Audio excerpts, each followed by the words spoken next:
Something like this. Hit it. The Roger Report live morning show, weekdays at 9 a.m. Say y'all, I was on Roger's panel a few times and I couldn't take it. The heat. I got out the kitchen. It was hot. I was sweating. I had to get out. He's Roger, and he's right. Check this out.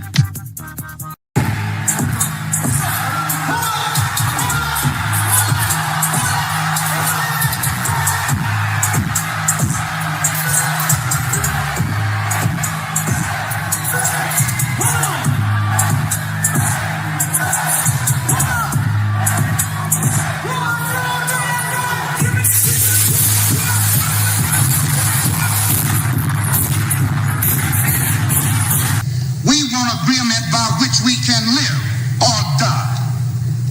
You choose. I have spoken to you a lot of times in hatred and anger, and you have not heard me. Well, you had better hear me today. If you won't listen to me when I make an appeal for the Negroes because you have no concern for the Negroes, listen to me when I make an appeal for America. You claim you love America. Well, we love America. But you are driving us back and you are making a Samson out of us, and we are going to pull down the pillars. And then you think we have no right to ask for something? Is it too much to ask you to grant us human dignity? Should we be put down and shot to death for this request?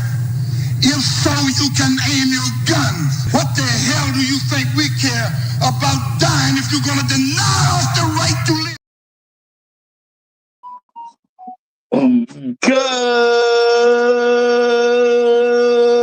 Good morning, folks, and welcome to another edition of the Roger Report Live, the best show on social media. If you are new to the channel, go ahead and take a moment out to hit that like button, because this is where you're going to find the best content on social media, and you don't have to worry about it because you're going to have me right here to make sure that happens. And if you've already been coming to the channel for a while, then go ahead and hit that like button, because you already know what time it is. And you know that this is where you're going to get the best content on social media. It's not a mystery to you at this point. You've seen other people do it. You've seen other people do it well. But what you have not seen is anyone do it quite the way I do it. So make sure you hit that like button. And everyone, yes, everyone, take a moment out to share the content, y'all. There are so many people who need to get great content like this, and it's just a small thing you can do to help the world be a better place. And isn't that what we want at the end of the day? Don't we want the world to be a better place? Of course we do. So share the content out. Share it through your social media. Share it through word of mouth, or even text someone's phone. But do what you got to do to help spread the word.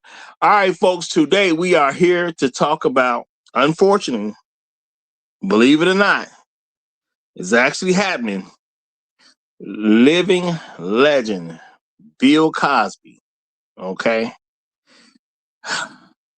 And I hate to say this, y'all. I hate to say it, but you kind of almost knew it was coming. Living legend Bill Cosby loses $59 million. Did y'all catch that? $59 million in lawsuit. All right. So as y'all know, I'm sure, as you know, people have been coming at Bill Cosby for a long time, claiming that he's been some type of sexual predator. And so far, no one has had any evidence against him. Let's get that on the record. So far, no one has been able to present evidence against Bill Cosby. None. Zero. Nothing. Not a thing. But they're coming at him about this. Now, before I go too far into this, let me first of all, I want to say shout out to all the people who give me views on a regular basis, because I do appreciate y'all, and y'all do make up the fam around here, and I appreciate it very much. Shout out to all the people who hype me up every chance they get. Another way to, help a content creator out. So every time you get a chance, if you hype me up, I definitely appreciate it. Shout out to all the people who leave comments after the stream. I try to check in with y'all just about every day. I got to get it. I didn't had a few days go by where I haven't, but just about every day I try to check the comment section. And shout out to everybody who hits that like button, because when it all comes down to it, y'all are helping me out a great deal. Because that's where, this particular thing started, this whole thing with that like button. So I appreciate that big time. And shout out to the people who support the channel, because there's people who give financial contributions to the channel. And, I couldn't do things the same way without them. I couldn't do certain things without these folks. They allow me to make life just a little bit better. And I appreciate each and every one of y'all that do so. So shout out to everyone. And that's your way of becoming sponsor of a stream, y'all. The people who put in, I got to recognize it. No matter who you are, all money on the wood is good, y'all. All money on the wood is good. So I'm going to say shout out to Brunk. He is the sponsor of today's stream. Shout out to Brunk. He is the sponsor of today's stream. Appreciate it big time, brother. Appreciate it big time. All money on the wood is good. And let me just give a couple shots to a few people who checked in this morning. It's always great when you start the show that you see a few people will check in. But y'all know how we do it over here. There can only be one. So shout out to the Highlander of today's stream. My main man, the Great Black Reset, is in the building. Shout out to you, my brother. Shout out to you. We also got my main man, Trill Bentley, following him up. Hashtag long live habitual line steppers. Hashtag Negroes in the wilderness. Hashtag dignity over vagina. Hashtag Al Gore's babies. Hashtag Hell Hydra. Great to see you, brother. Great to see you. Shout out to Inspired Truth Broadcast. Glad to have you here, my brother. Glad to have you here. We got Tunnel Runner in the house. What's going on, my brother? What's going on?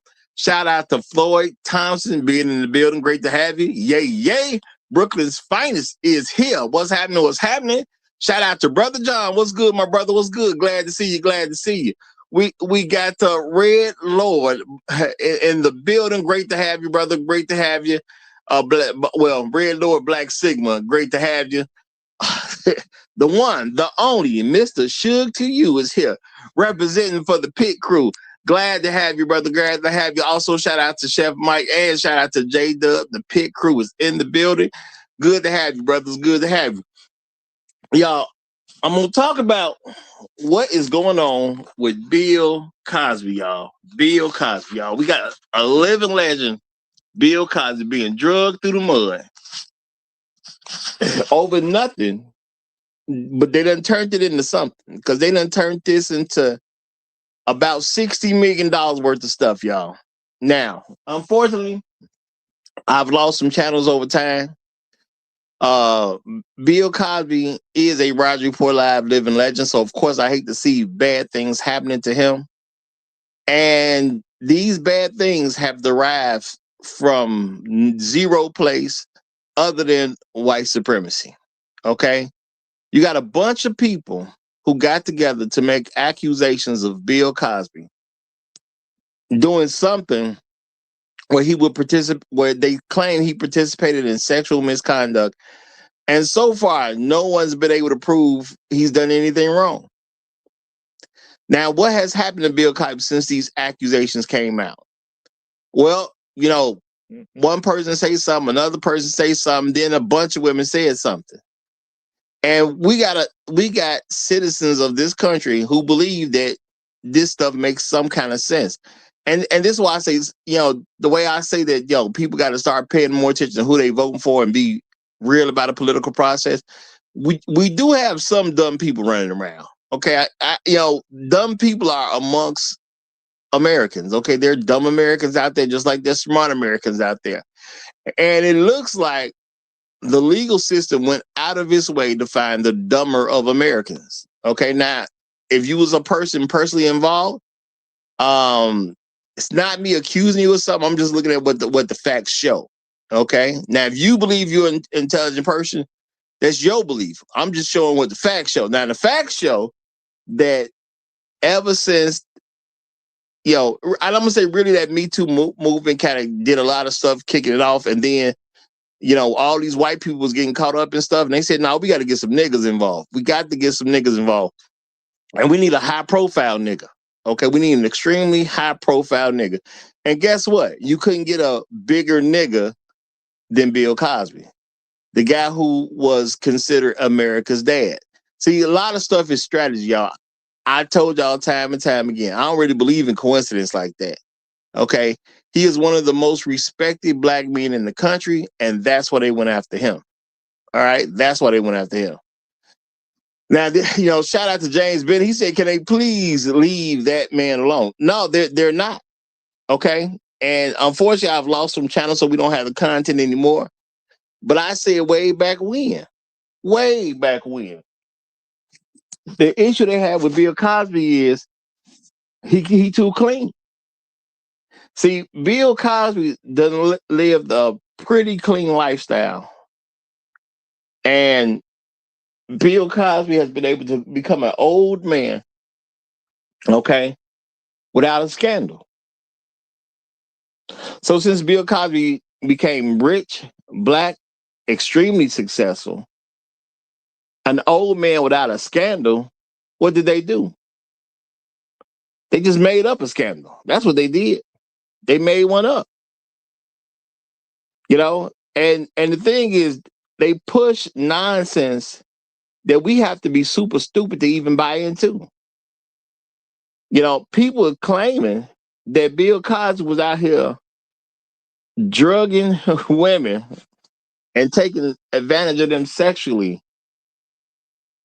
When black people is just getting away from being hanged. Okay? Just getting away from being hanged. Bill Cosby, some random guy, because he happens to be in show business, supposedly had enough power to have sexual misconduct, but not just any women, white women. The most like a very protected group of people. Okay, a very protected group of people. Y'all know white folks do all kinds of stuff over the quote unquote white woman's image. They done burned down towns because a white woman said she was sexually assaulted. Okay, they done burned down many towns because some white woman claimed she was sexually assaulted. Now, we supposed to believe that in the 60s or in the 70s, that Bill Cosby, not super rich Bill Cosby, not America's dad Bill Cosby, but Bill Cosby, just an upcoming actor, had enough power due to Hollywood that he could go around and mistreat white women and everybody thought it was okay. Okay? The white women would reach out to people, and the white people that the white women reached out to said, don't worry about that. That's just Bill being Bill. Oh, don't worry about that. We're not going to investigate that. See, a lot of us, we forget what was going on. And that's why I try to remind folks, you got to remember when there's, even when you're talking about people in different parts of time, you got to remember people were still people even in that time. So I'm supposed to believe that Bill Cosby trying to make a name for himself. He coming up in the entertainment game. He's starting to get a name for himself real big in the 70s. And while he's just really making a name for himself, he out here mistreating white women. And somehow the white women can't tell nobody on him that it's going to actually matter. So I'm supposed to believe if I was a white woman myself, and let's say I'm trying to be an actress, okay? I'm a white woman in the 70s, right? I want to be an actress. Bill Cosby done been in a movie or two. He done been on television. Let me see if I can make something happen with Bill Cosby. Now, I'm going to meet with Bill Cosby, okay? I'm not going to hide the fact that I'm meeting with Bill Cosby. It's Bill Cosby. Why would I keep that to myself? No, I'm telling everybody. Everybody I know, I'm trying to make it in show business. And guess who I got a meeting with? Guess who I got a meeting with? I'm a white woman in the 70s. Guess who I got a meeting with? Yo, believe it or not, Bill Cosby. Okay? Bill Cosby. Yeah, the one on TV, the one in the movies. Yeah, that Bill Cosby. That Bill Cosby. The Bill Cosby we watch. Okay? That Bill Cosby. I got to meet with Bill Cosby. So what you going to do as a white woman? You going to tell everybody. You going to tell everybody. Now, in this particular case, they claiming some lady who was a waitress. All right? Some lady who was a waitress met Bill Cosby because he came to the same restaurant for a week. Same restaurant. All right. So she was able to meet Bill Cosby because Bill Cosby came into this restaurant. Now, is that true? Possibly. Bill Cosby does eat. You know, he's a human being. So I can believe Bill Cosby eats. Did he come to the same restaurant for a week? I mean, it's possible. That's possible. Sure, he can go to the same restaurant for a week. Now, let me get this right. Bill Cosby, with a little bit of fame, he comes into a restaurant for a week for whatever his reason it is. There's a white woman who happens to work at the restaurant. The white woman agrees to go out with Bill Cosby. Or is it that Bill Cosby agrees to take the white woman out? Because let's be realistic, y'all. Which one? You, the unfamous white woman, you're basically a nobody. Bill Cosby, a somebody. Who's supposed to be trying to get into whose company? Okay? Who is trying to get into whose company? Is Bill Cosby trying to get into the white woman's company? Or is the white woman trying to get in Bill Cosby company? Because they claim Bill Cosby gave her a ride. You know, they took her out and he respectfully dropped off at home. That's what they claim. Well, she said that she don't even know how she got home, truth be told. She said she woke up at home. Now, does she have proof of this? No. Bill Cosby say he don't even remember this lady. All right? I don't even remember this lady. So at no particular point in time was this woman ever significant to Bill Cosby. Okay? She never was significant to Bill Cosby. Now, I told y'all a long time ago why they attacking Bill Cosby. Number one, he's one of the best, quote unquote, niggas to go get. And because he's one of the best niggas to go get, he's the nigga with the good reputation. But you know what Bill Cosby also is? He was a nigga saying some loud stuff for his own people. He was the nigga trying to inspire black people. He was the nigga telling black people that they can do it. He was the nigga telling black folks, don't worry about it. Just dig in, work a little harder. You gonna make it. He was a nigga trying to help clean up black people's image. See, a lot of us, we forget that as Bill Cosby was making his rise in society,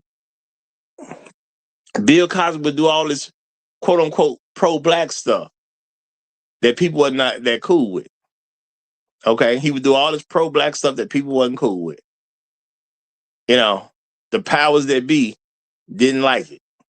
All right? Now Bill Cosby in a very different America, is coming up in the 70s, y'all. I want to remind y'all, the Civil Rights Act was just signed in 1964. Now he's coming up in the 70s, early 70s. All right. They saying this incident happened in like 72. 72 is 8 years when they just signed the Civil Rights Act. That don't mean white people act right. They just signed the thing in 64.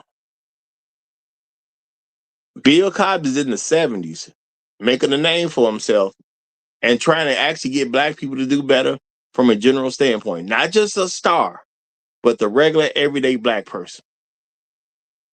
Okay. He's putting out information that, the school wouldn't necessarily teach you. Okay. The school wouldn't necessarily teach you. And this same Bill Cosby is the guy I'm supposed to believe that somehow could do stuff to piss white people off.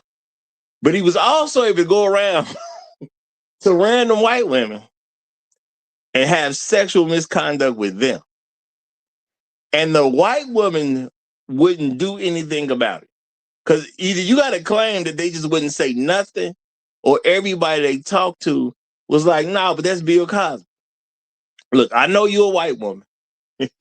You're a precious white woman. We burn down towns over a white woman. But you as a white woman can't go against the cause. Not the cause. All right? Baby, it's the 1970s. You can't go against the cause. Yeah, this is all before the Cosby Show. Now, the Cosby Show did a whole lot. That television entertainment show did a whole lot to help change America. But this all before the Cosby Show even happened. So this ain't that Bill Cosby. He's not America's dad at this point. He is a black actor, sure. He's a black comedian, sure. But he ain't the Bill Cosby that he became. Not in those 72. So even though he ain't that guy, you're trying to get me to believe that some white woman told on this Bill Cosby who wasn't that guy. Yet everybody in all levels of law enforcement was like, nah, it's cool. It's Cosby. Well, he took advantage of me. Nah, it's cool. It's Cosby. He sexually assaulted me. It's all right. It's Cosby. The guy, he took my precious white punani and destroyed it. Oh, it's okay, though, because it's Cosby. Yeah, that ain't the response from those 70s. That is not no 70s response, okay, for a black man taking a white woman's virtue, because that's how it's going to be seen. That's not happening. Let's be realistic about it. Shout out to Barefoot Barefoot Beck if from Arkansas. Okay, shout out to, that's a heck of a name. Barefoot Beck if from Arkansas. Barefoot Beck says black men are in a war and don't realize it. Okay. Well, I'm going to say someone like Cosby, I'm going to say probably did realize it with the stuff that he was doing. He realized it. I ain't going to say you're wrong because you're not. But, he realized it. Bill Cosby been trying to help his people since he been a star. Since he had any level way of helping his people on a mass level, he's been doing it. And that Bill Cosby, that I'm sure was pissing off a bunch of white people because of what he was doing. This Bill Cosby had random women, white women, not even just women, random white women going to random white men looking for help because he supposedly sexually assaulted them. And all those random white men said, no, we ain't gonna really do nothing about it because it's Bill Cosby. I like Bill Cosby. Bill Cosby's a cool cat. Bill Cosby make more money than me. Bill Cosby has more prestige than me. Bill Cosby's name is bigger than my name. But you know what? I like it that way. Because I'm a police officer in the 70s. I like Bill Cosby being a bigger deal than me as a white man. That's what I've been dreaming about the whole time. There's nothing more I've wanted than for a black man to be bigger than me. I ain't wanted anything else more than a black man to be bigger than me. Okay? It does my heart good to see a black man do better than me because I'm a white man in the 70s. Okay, I'm a white man in the 70s. And the only thing better than a black man doing better than me is me helping a black man do better than me. Me helping. Okay? It's one thing for that nigga to do better than me on his own. But, it warms my heart that I can help that nigga do better than me. Now, I got the power to go take down this nigga.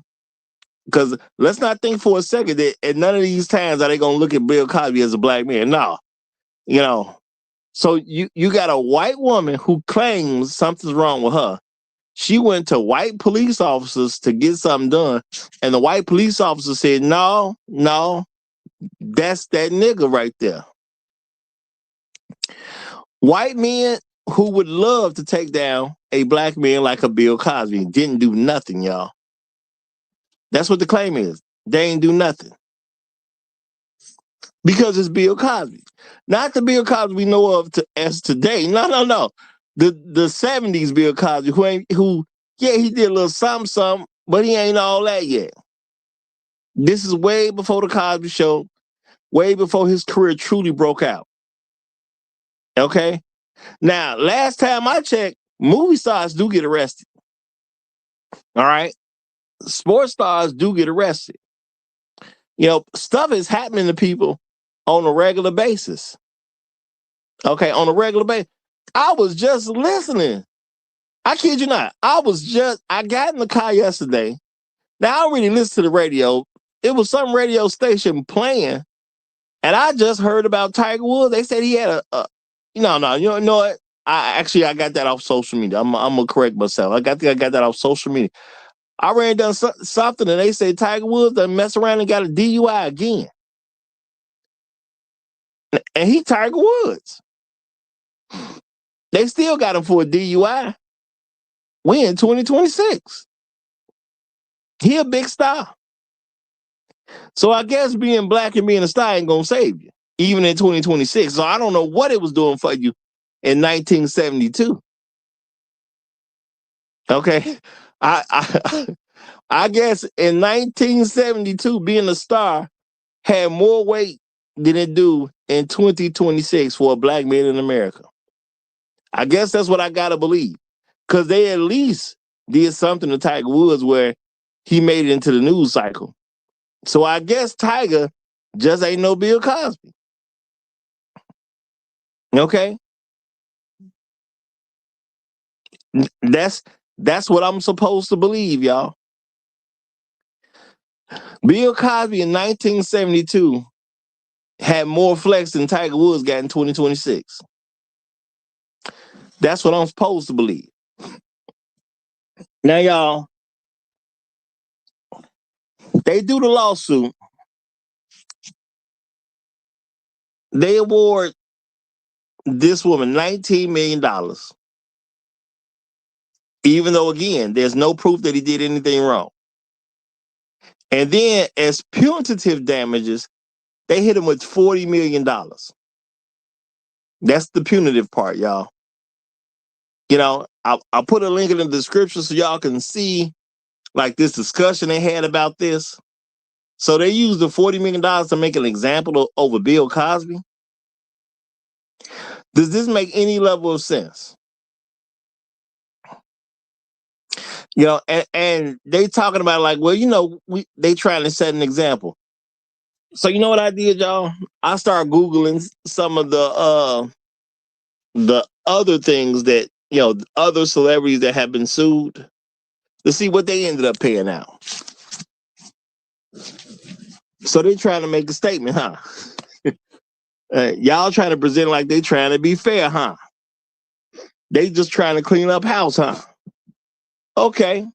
So what did they do to these other celebrities that got sued? Okay, they lost some lawsuits over stuff like this, y'all. What they get? You know what kind of stuff came up, y'all? Harvey Weinstein settled $100,000, y'all. Settlement. 100,000. Y'all hear me? says Harvey Weinstein, while dealing with criminal convictions, Weinstein was subject of the numerous civil actions, including a settled $100,000 agreement with Rose Gowen following rape allegations in 1997. Now, he got convicted. All right. Now, I don't know how solid that conviction was, but he got convicted. 100,000. Bill Cosby, no conviction, 60 million. Now, that ain't even girl math. I don't even know what kind of math that is. Outside of white supremacist math, what kind of math is that? Okay, what kind of math is that? Okay. I'm going to read this. Kevin Spacey, although winning a 2022 U.S. civil lawsuit, Spacey settled out of court with a 3-man regarding civil claims of sexual assault in London. Okay, in 2026, they didn't give a number. Okay.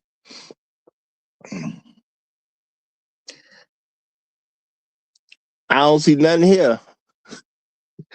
Okay, I don't see nothing here like they really getting people, and they trying to set an example. We got Harvey Weinstein who got a conviction, but the only thing they telling me, he paid out 100,000 on a settlement.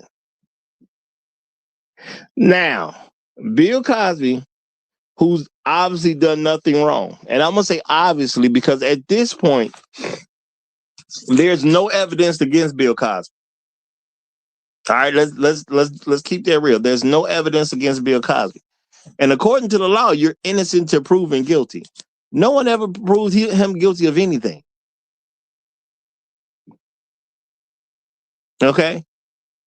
Now, people will keep bringing up something with Bill Cosby. Said, Bill Cosby used to party with some pills back in the day. So what? People party with pills now. Y'all, guess who was known for taking pills? White people. All right. Black folks pretty much did one thing that they considered a drug. That was weed. I'm not gonna sit here and act like if white people was claiming black people was using weed, that they ain't got no leg to stand on. Yeah, okay, yeah, black folks doesn't use weed. This is some very high profile black people don't use weed. Now, celebrity black people will start doing some other stuff because and I call it hanging out with white people too much, where they would do other stuff. Some black folks and start getting into cocaine, and popping all kinds of pills and whatnot because they became celebrities. They got these white friends and they started doing some other stuff. Okay. Now let's be realistic about this. White people known for popping pills. Black folks sometimes got pulled into that world because they were celebrity black folks. It could have been some peer pressure going on. When in Rome, do as the Romans, as they say. White people pop pills. Now, let's just say you're a restaurant. You work at a restaurant and you want to pop some pills. And a celebrity comes in. He comes in for a week. Now, you want to pop pills and you want to live that celebrity lifestyle because, hey, there's a celebrity here. I mean, he ain't no white guy, but he is a celebrity. It's a nigga, but he's a celebrity. So y'all, realistically, what happened? Did Bill Cosby try to get her to go with him, or did she try to go with Bill Cosby? Let's really put some thought into this. Did Bill Cosby convince her to come with him, or did she convince Bill Cosby to take her with him?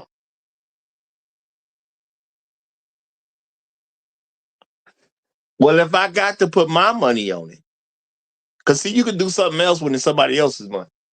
But if I had to put my money on it, I'm going to bet that she did everything she could to try to get Bill Cosby to take her with her. She did everything she could to try to convince Bill Cosby to take her with him. She got lucky enough. That Bill said yes. Now, what kind of world we live in where Bill eventually said yes to some white woman begging to go with him? Now he let the girl kick it. And now 60 years later, without a conviction of anything of him doing something wrong, they award some white woman $60 million. See, I said in the beginning, y'all, when they attacked Bill Cosby, this was to go after his money. Bill Cosby has lived a fairly clean lifestyle. He's been in the public for a long time. So all they want to do is go after his money and make black people too indignant about receiving his money. Because let's keep it real. He's going to leave something to some organizations. You know, Bill Cosby, he's already lost a son, so he ain't going to leave his son anything. He's not amongst us anymore. You know, he got his daughters. I'm sure he's going to do something for his daughters. You know, I'm pretty sure his wife is going to be very well taken care of. But it's going to be some money that goes out for black people. And they want even black organizations to say, we don't want Bill Cosby money. That's what this is about, y'all. I said that from the beginning. I'm going to say it to the end. They want black organizations to not take Bill Cosby money. They want the leaders of organizations to stand up and say, well, you know what? Bill Cosby left us this, but we're not going to take that, and we're not going to help other black people with that money because of Bill Cosby's reputation at this point. See, they not trying to kill the man. They just trying to kill his character. And they want his character killed before he dies because he just made it too much. He got too big. He got too rich. So because they can't get Bill Cosby on doing stuff, they just killing his character. And unfortunately, a lot of black people dumb enough to go along with it. You know, see, stupidity is a choice, y'all. You either got to choose to be stupid or you got to choose not to be stupid. But stupidity is a choice. So any black person that's rocking with this nonsense about Bill Cosby, there's literally no evidence of. Literally no evidence of. At some point in time, y'all, I can't protect you from you. I got to accept that you're just showing you're stupid in this particular case. I can't protect you from you. Sometimes people gonna be stupid, you know? And this is clearly one of those times. Now, did something ever happen to that white woman? Probably not. I'm being realistic. Did that white woman, did something ever happen to her? Probably not. Did she go out with Bill Cosby? She may have. Did she have a great time? I'm sure she did. It's Bill Cosby. Of course she had a great time. Bill Cosby could entertain us from the television, okay, or from a movie theater. We wasn't even with him personally. So can Bill Cosby have some white woman go with him and have a fantastic evening? Of course she could. So this random white woman took probably one of the best days of her life and used that to say Bill Cosby did her dirty. Now, people may say, well, if the white woman had a great time, why would she do that to Bill Cosby? What, is this not some stuff white people been doing? Does this not fit the profile of white people in America? A white woman trying to get millions of dollars over a black man that didn't do nothing to it. That's not a white woman in America?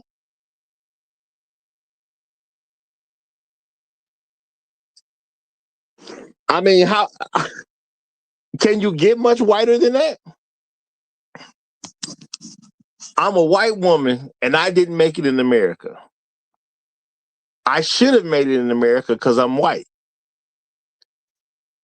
No rich white man married me, but they should have.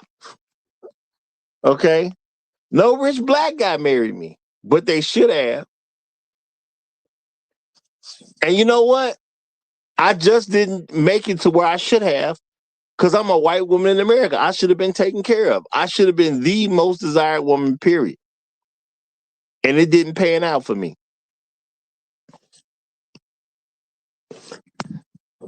Well, there's an opportunity that I can take a nigga's money. You know? Hey, didn't you go out with Bill Cosby way back in the day? Because y'all know she done told everybody that story.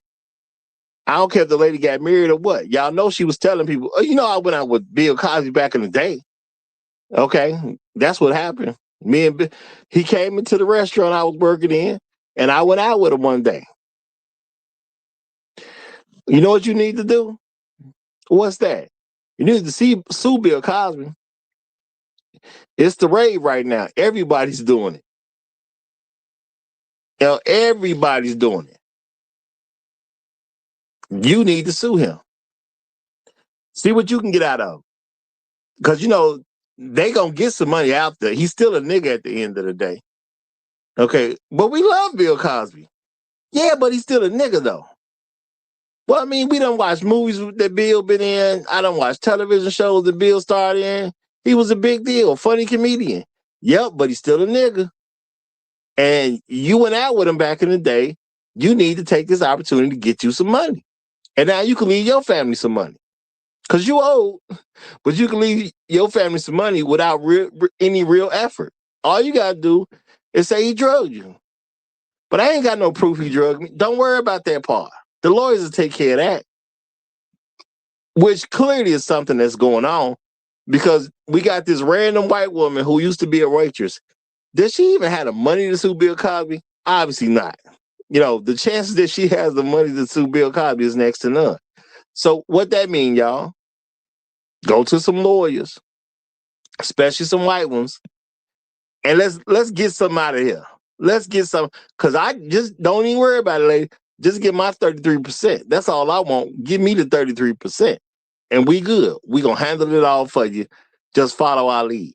But I'm gonna slow down right now because Lena then came up. Good to hear from you, Lena. Good to hear from you. Good How you doing? morning. I'm doing pretty good. Good morning, Roger. I cannot believe. Is it the woman? Please tell me that's not the same woman that went there twice, like, and sued. She has sued him, and she's the one who opened up that the last case. He had and she's the one whose statute of limitation didn't run out or whatever. But she went there twice. I'm like, if it happened the first time, why did it happen? Why did you go back? You wouldn't have got me twice. Is that the same woman? I don't know if it's the same woman that went twice. I don't know that. But from what I'm looking at, it was a woman who worked at a restaurant. Bill Cosby came in there for a week, and she ended up going out with him. That's what I know about it. Please don't be that. Is she the one that looked like a man? They say with the curly hair, that white. I was like, I know. I honestly feel, between me and you, I honestly feel like he didn't drug all them women, and I really feel like they was doing drugs and they, something happened between them or whatever.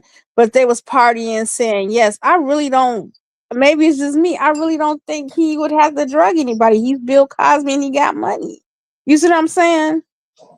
Could it have happened? Maybe, but I just don't see it.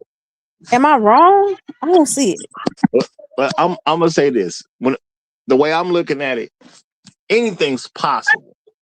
But why would Bill need to do it? And number two, if Bill did something a white woman didn't want him to do, move past the black women.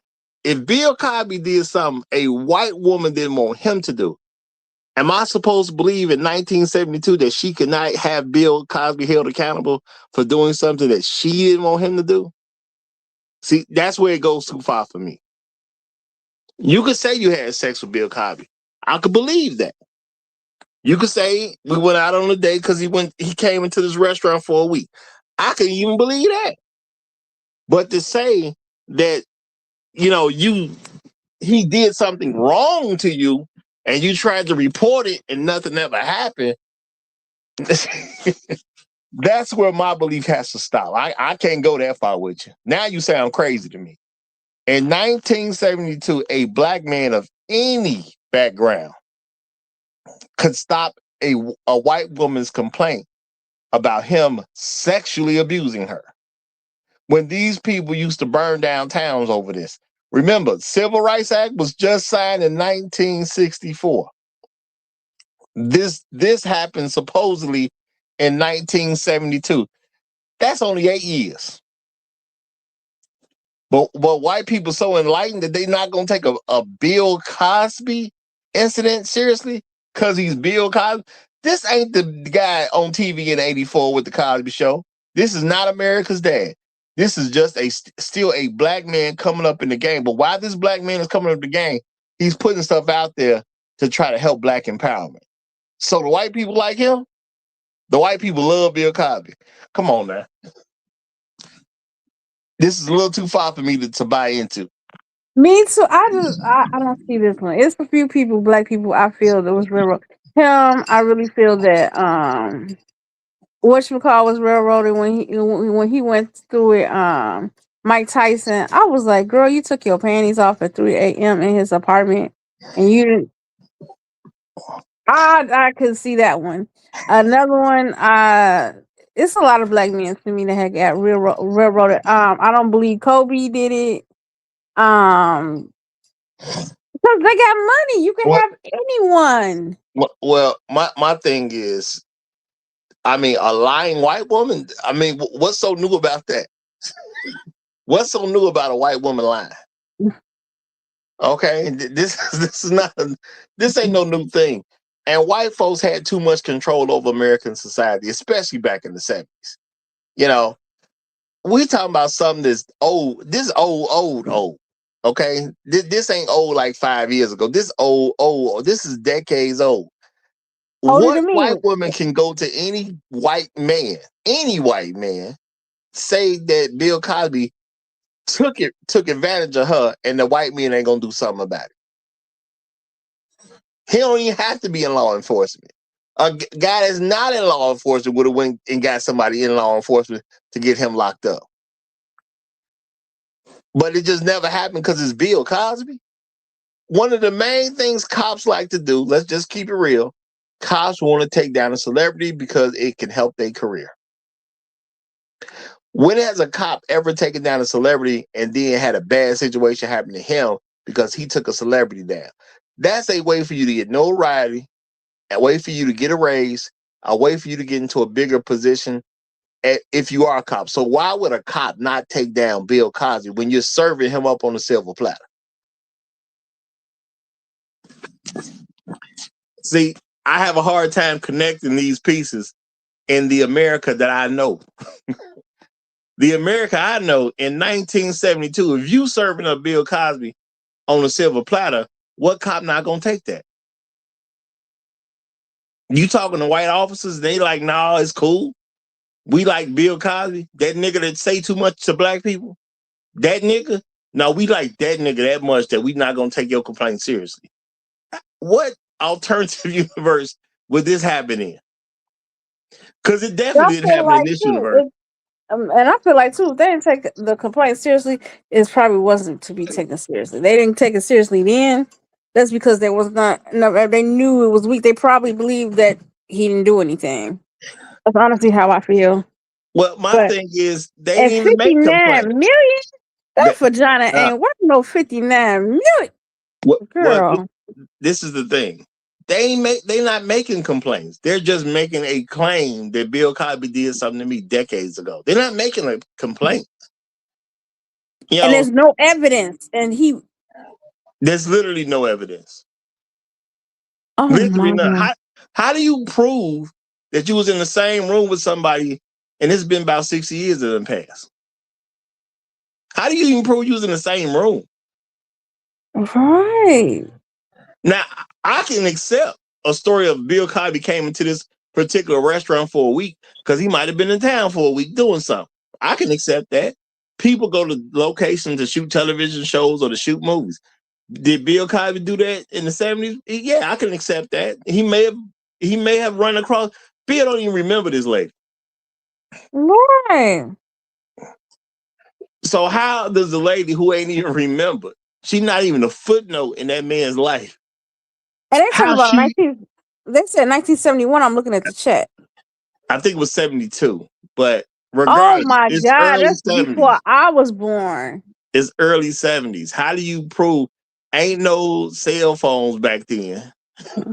You know? Yeah. Everybody didn't even have a camera. Like I said, you can't even necessarily prove these people was ever in the same place at the same time. You know, And ain't no bunch of footage.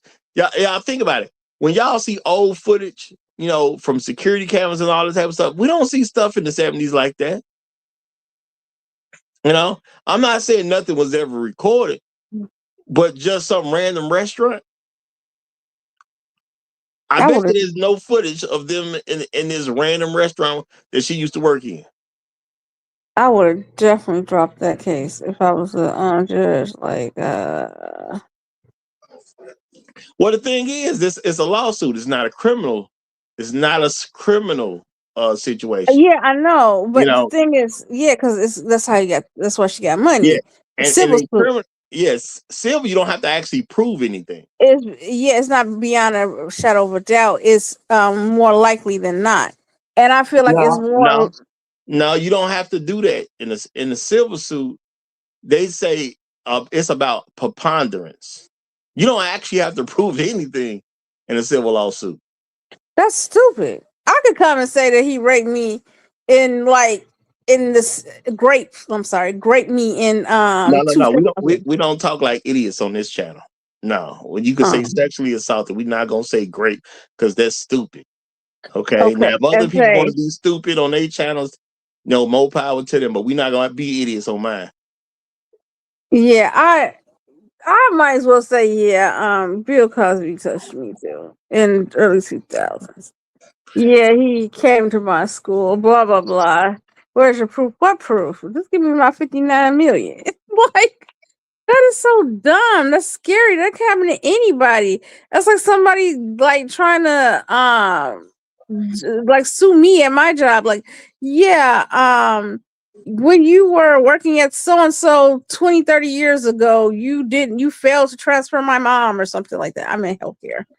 But there's no proof, and you decide to sue me 30 years later? Crazy. And like I say again, you couldn't even prove these people was ever in the same room at the same time. Bill said, I don't even remember her. So he never even vouched that they ever even met each other. That man said, I don't remember her. But we got my main man, Bailey Starks Enterprises.com is in the building. So good morning. So you got it, brother. Brother, you got it. Hey, Roger. Thanks for having me up. And, my take on this, man, after seeing the clip, after seeing the clip, watching it, there's a lot of things wrong with the situation. One, you at Hugh Hefner's house when she supposedly got the Quaalude. She's 16 years old. What you doing at Hugh Hefner's house taking Quaalude at 16 years old? But that day, I know when I used to throw parties back in the day, Spain went down, that went left. I used to be the one to get in trouble because it was my place. Why didn't Hugh Hefner get in trouble for any of this stuff? But, I went a little left with it. I put the 10-4 koozie on. I said, I think people that's, involved in these situations, they should still be dug up and put in somebody's cell for a couple of years just to show everybody that you can still go to jail even though you're dead. Let that cat just sit there for a little bit. But that 60 million and the man's only worth 120 million and still got to pay legal fees. That's and he's 88 and she's 85. She won't even probably won't even spend 600,000 before she died. No, And this is but money for generational wealth of white people. Oh, my bad. I ain't mean. Go ahead. I'm sorry. Go ahead. well, I get the premise. She probably set up a trust and all that stuff, and and they be talking about this for years. We got rich off Bill Cosby's money, and the grandkids be all right. The grandkids to blow it like the Vanderbilts because it's probably the first time they make ever experiencing some money. So, but even she got to pay for legal fees.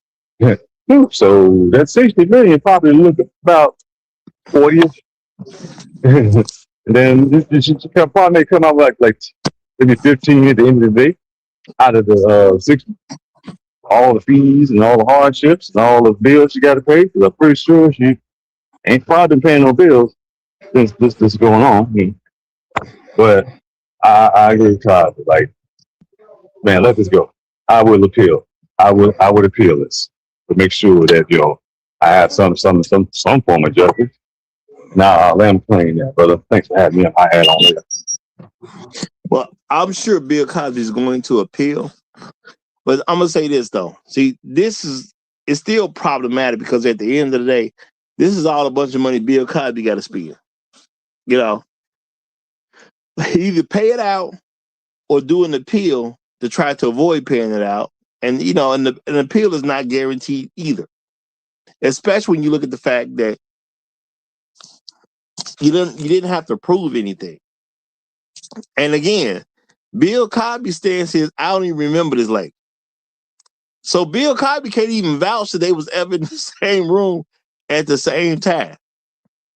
He can't even vouch for that. Right. I mean, we all know he smashed, but if you can't even vouch that he smashed her, what we doing here? And my thing is, she can't either. And as you see the ladies as they talked about this case, and they was like, well, the jury must have sided with her because she had a detailed account. Wait a minute. So you telling me a lady who's about to sue somebody don't have time to make a detailed account up? Right. So, if I have, let's say a good 3 to 6 months to prepare to sue somebody, I can't make up a good story in that time. And that's all I got. So therefore, Bill Cosby supposed to lose. Like, it sounds like the dumbest thing ever. At the end of the day, the dumbest thing ever. So I can make up a story with professional help, and I got months to get the story prepared. And because of that, I should win. That sounds nutty as I don't know what when you think about it. But I'm gonna hold fast because we got my main man, the Great Black Reset, done came up. So I'm gonna go ahead and give it to him. You got it, my brother. Oh, I'm gonna try not to lose my cool today, man. I've been so frustrated with what's been going on with Bill Cosby over the years, and it's obvious. It's obvious what's going on. They're looking to destroy his legacy. They're looking to destroy the name of Cosby. They don't want his name, even after he's gone, to have any significance. They don't want it to open any doors.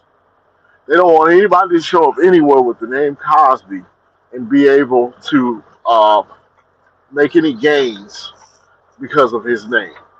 Um, and also, generally in this country, when black men are able to gain wealth and create enterprise, they seek to destroy it at all costs. They seek to destroy it. So they want to impoverish him and they want to diminish his name at the same time. And it's just so obvious, man.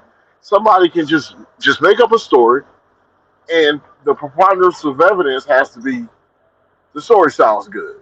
That's it. The story sounds good. There's enough details in the story, so we're going to award this person X amount of dollars. Well, who can't do that? And you give me enough time, I can come up with a good story about how Bill Cosby got me. Man, man, I'm with you on. We talking about the 70s, man. They just Yeah, they still got black and white bathrooms Bell there. bottoms. Yeah, bell bottoms. Whites only counters. Whites only pies and But not pancakes. the 64 act was already signed, so that's a few years after you couldn't put them signs up anymore. It was less than Yeah, 10 years, but it's a few years no. after you couldn't put them That's a signs up. that's a few years after the bill has been signed into action. That's not when the entire country has accepted it and has moved on it. Yeah, and I mean that's true. You know what I'm saying? But I do want to, just so nobody could say anything wrong. No, I want to make it clear. It was signed in '64. They say this happened in like '72, which is only 8 years past the country being told they had to accept that niggas can do stuff too. That's what this was. This the niggas can do stuff too long. This is Right, right. insanity, man. This is insanity. And for somebody to say, hey, I can sue you for what happened 50, 60 years ago. This is egregious, man. This is egregious. You know what? If you're going to sue me for what happened 50, 60 years ago and you win the lawsuit, you should get the money equivalent to what happened 50, 60 years ago. Give her 10 grand and tell her to shut the fuck up. That's about what it would be. See, my thing is they just pick probably the dumbest jurors or the most racist jurors that they can find. Because they want to get this money out of Bill's hands and get it into some white people's hands. And I said when they first brought up Bill Cosby's name years ago, I said this is nothing but about trying to get money out of Bill's hands and give it to white people. That's all this is about. People's like, wait, what about all these women that's coming out? As you kept hearing the women's story, you start finding out people wasn't even in town at the same time that they claimed to be in town as Bill Cosby. Multiple women was just straight up lying from the get. They couldn't even make it into the courtroom before the lies was established. But they still awarded people and act like there was something going on, even though you could easily see records that say Bill Cosby was in this state when this lady claimed that he was in her state assaulting her. So it's a bunch of liars at the end of the day. And then you got a bunch of people who, a bunch of women who could come lie on the man, get proven that they're lying, and then nothing happens to them. So why not take a shot at it? That's my thing. What's my incentive not to go after Bill Cosby? This isn't the Cosby Show, Bill Cosby. This isn't the myself, Bill Cosby. This is maybe the Fat Albert Bill Cosby that we're talking about here. This is not him at the height of his career. This is utter foolishness. This is like saying a random black man assaulted me and white folk didn't do anything about it. Since when? When they start doing that? Oh, look at it. So-called victim is 85. He's 88. And she was 16. And he was 19. That means he's just getting started with everything. Just getting started. Come on, man. There is no Bill Cosby yet. There's really no Bill Cosby yet. He might have had a play or something and probably looking up after Sydney 48 and got invited to something at the Playboy Mansion. They hadn't even done Uptown Saturday Night. I really don't even really believe they knew each other. On some real, I'm disgusted. I can't even say, unless they got footage that they was at the restaurant at the same time. Like I don't really believe none of this white lady saying. I think she was just told to tell a story. Real talk. She was told to tell a story. Why? Because you ain't got nothing to worry about. This is what you gonna do. No, we got you. We gonna claim you met Bill Cosby. We gonna claim he drugged you or you want to be in his company. And then we gonna claim he just left you at home, safe and sound. Okay, you at home, safe and sound, nothing to worry about. You wake up in your own bed. You know what I'm saying? Because that's what a good little criminal gonna do. He's gonna take you for sex from you and then you leave you at home in your own bed. Yeah, that sounds like a real criminal profile. He gonna have sex with you, leave in your own bed. And then, you, of course, tried to tell somebody about it, but nobody would take you seriously. Yeah, you a white woman in the 70s in America. Yeah, okay, come on now. On Prelude. On Prelude in the 70s. On Prelude in 16. Bro, a random woman used to go into a town and say, that guy sexually assaulted me. And they burned that thing down literally. But a Yes. white woman in the 70s can't even get nobody to take her seriously. That just makes no sense at all. I'm It doesn't. trying It to really report doesn't. I'm trying to report a nigga took sex from me. I know you white men don't care nothing about that, even though patterns have shown that white men get more enraged about that than anything else. They get more enraged about that than some guy being killed. We didn't hear nothing about a black man killed somebody so they burnt the town down. Did y'all ever hear that in history class? Because I ain't No. hear one time. Nope. I ain't never hear My that. family was told to move. They were asked to move. They shot somebody in the face. Yeah. But it seemed just about every time some white woman claimed that a guy sexually assaulted her that happened to be black, something was going to happen. And even old girl in the Emmett Till case, they say she put in her book that she made the whole thing up. But look what happened to Emmett Till. Something happened every time a black man was accused of taking it from a white woman. But I guess in 1972, ain't nobody gonna take her seriously. Because you can't tell me this happened to her and she didn't want to report it. Why would she not report it? Because I gotta believe that to accept the story. I want to know who his defense was in this case, because it doesn't make sense to me that you can't even defend this as a lawyer. But once again, this is insane. If I was him, I would spend money, although he shouldn't have to, delaying this case by appealing it and slowing the appeals down until she passes away. Well, I mean, I'm pretty sure he's going to do that, realistically. But see, this is the thing. Both of them are. Who's gonna die first? Turn the second left onto Right. That whole case might be decided by who's gonna die first. Now Bill Cosby probably get better health care, but she got a few years on. So, it's up for grabs on who's gonna die first.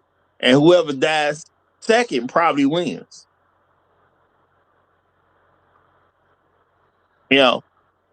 So if Bill Cosby can't outlive this lady, she'll probably get paid. And the thing is, we got to remember, this is not a criminal case. Nobody has to prove anything. This is craziness, man. This is craziness. And I know there's all kinds of allegations and all this other kind of stuff, but this particular case does not make any sense. It just doesn't make any sense. Just 1 + 1 is equaling 5 in this thing, man.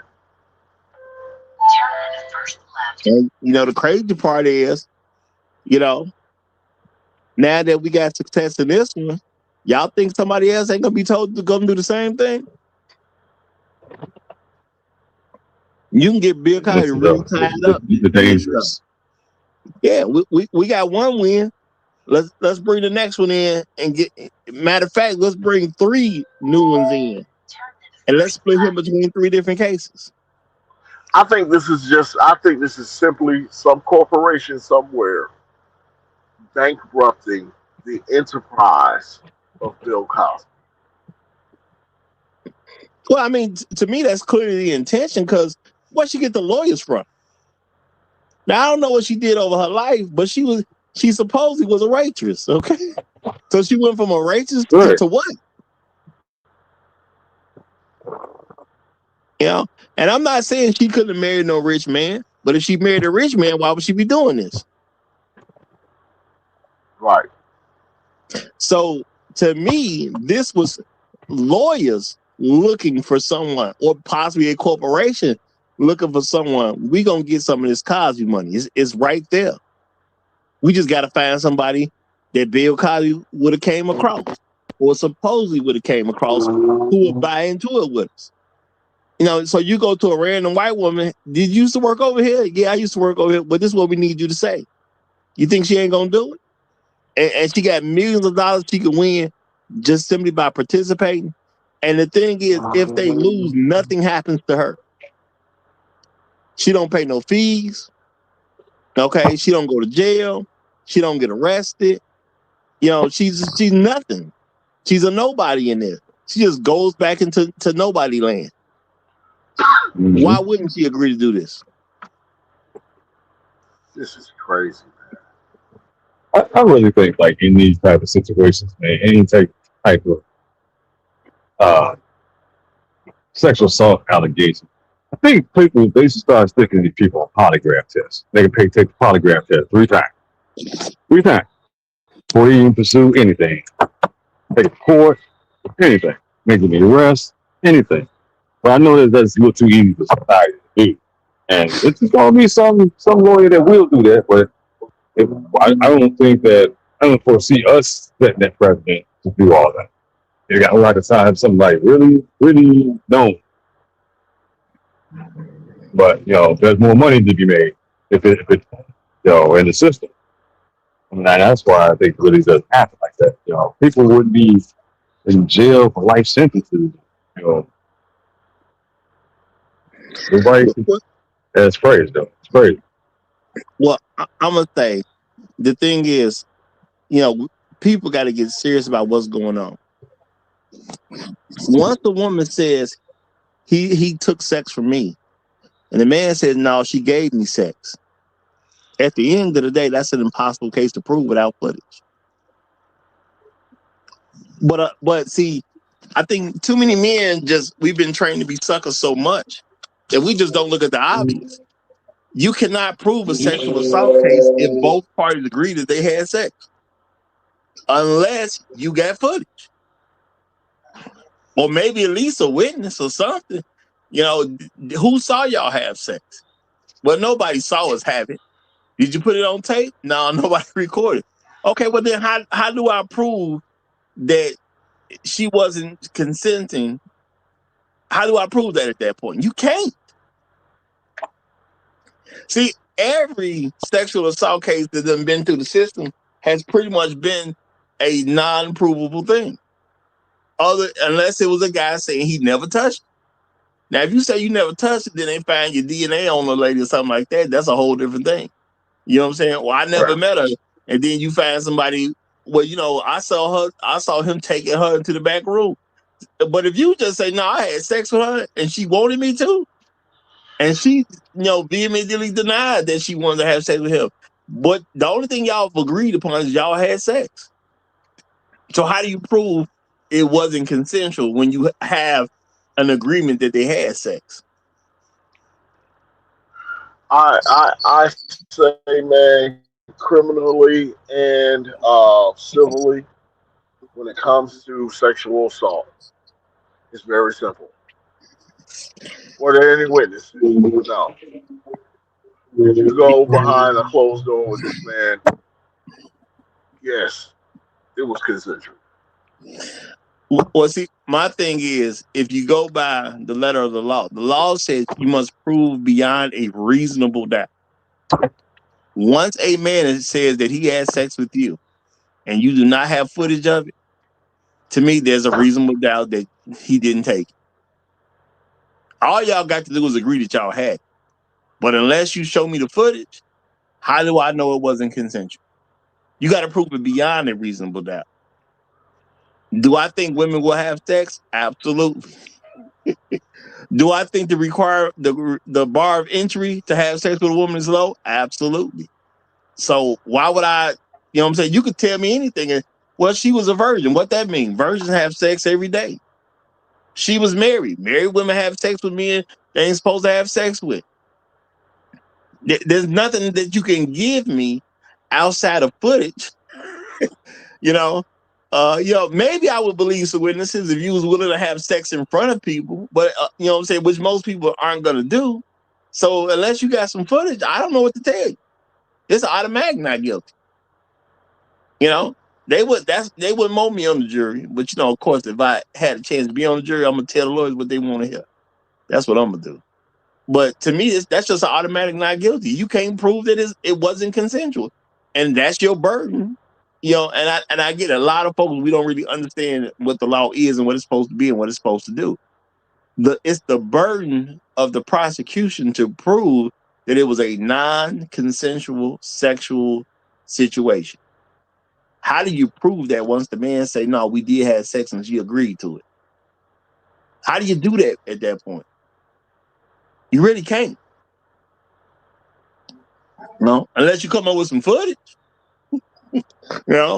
Or maybe you got some witnesses. If you can get, 3-4 witnesses to cooperate, they was in the room with you when y'all had sex. Okay. Now, again, this ain't a criminal case. This is just a civil case. So because it's a civil case, you don't actually have to prove anything. You just got to get a preponderance. Okay. I think percentage wise, it's only like 55% or something. You got to get a preponderance. I got to be able to guess that it might have happened. More, maybe a little over 50%. I could guess that it might have. I cannot guess that some random white woman who want to talk to a guy that's coming up in the world. You know what I'm saying? I can't even believe.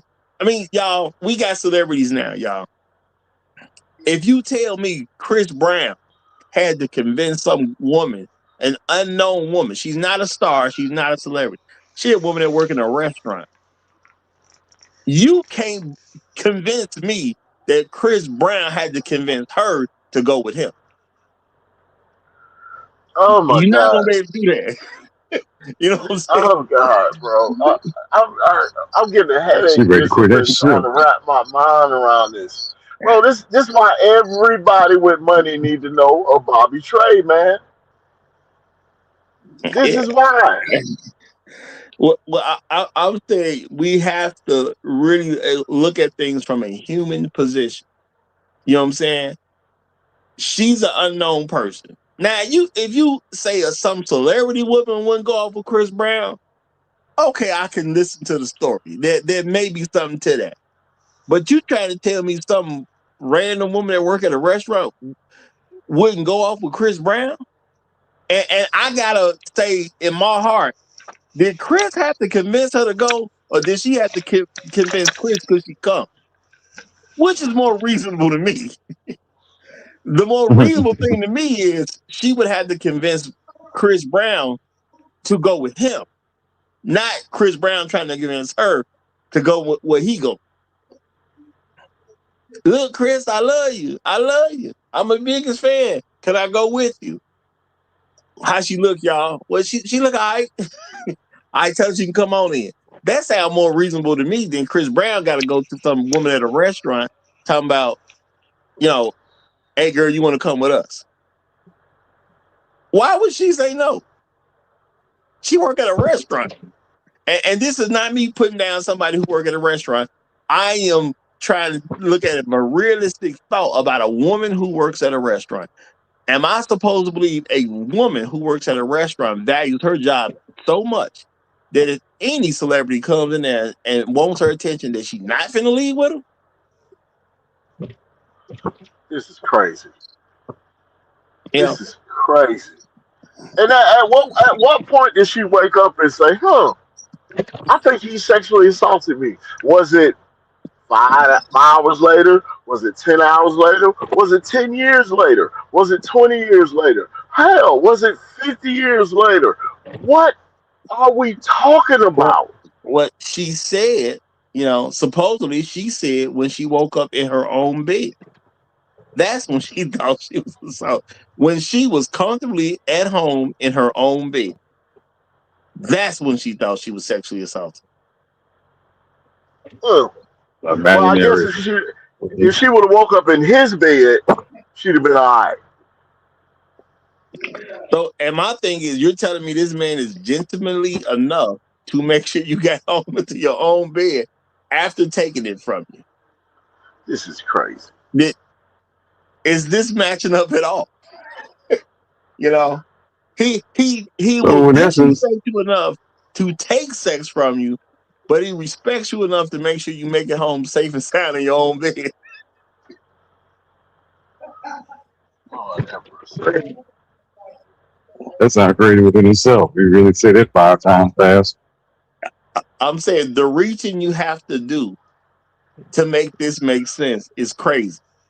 So, and then let's say, well, we gonna give him some punitive damage just to try to make an example of him.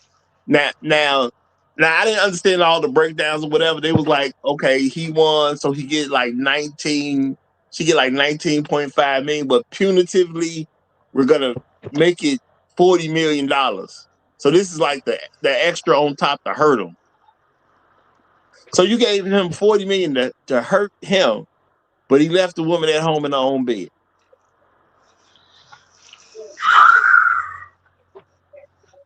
I, mm, mm, mm. Should have let That Ted sounds like Bundy a get her time. ass in California. That's what she should have did. Just let her the rules so Ted Bundy could have got her. Now, She'd be on the milk cart. how many times have somebody got upset with somebody and didn't make sure they got home? I ain't saying every man done did it a bunch of times, but it's been a woman who done got on your nerve enough that you did not make sure she got home. This is crazy, man. It just doesn't make this particular case doesn't make any sense at all. The only evidence is her word, a story that she had 50 plus years to make up. A What? story that once the lawyers got in touch with her, she had months to put together. Yes. But let's be realistic. You don't meet no lawyers who say, well, we'll represent you. Just give us, a third of what you win, because that's like a standard thing. We'll take a third if we win.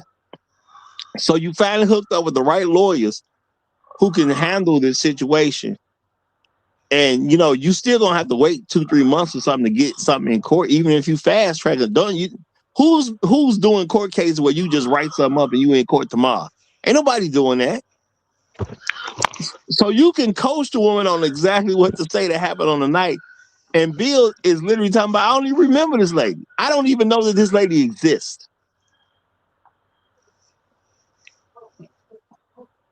So my thing is, how you prove they was ever in the same room?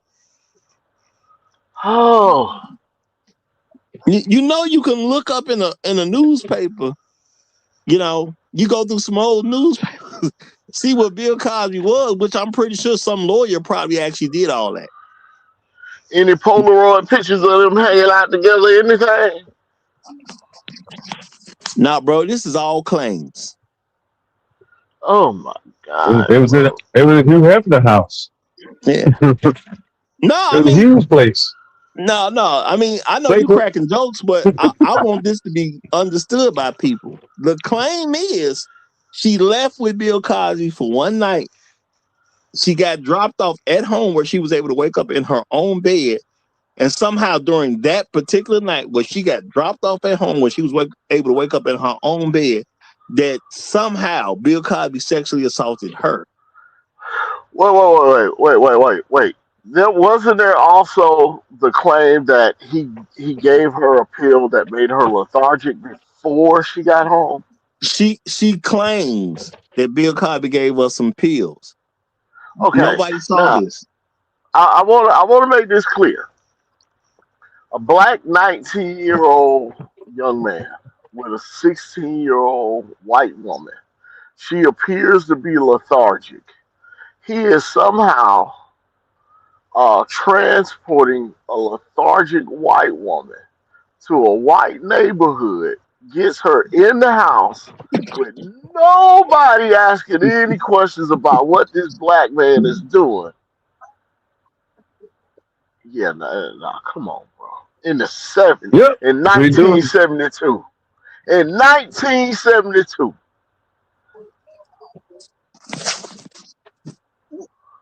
You can't even drive down the street with a white woman in your car back in 1972.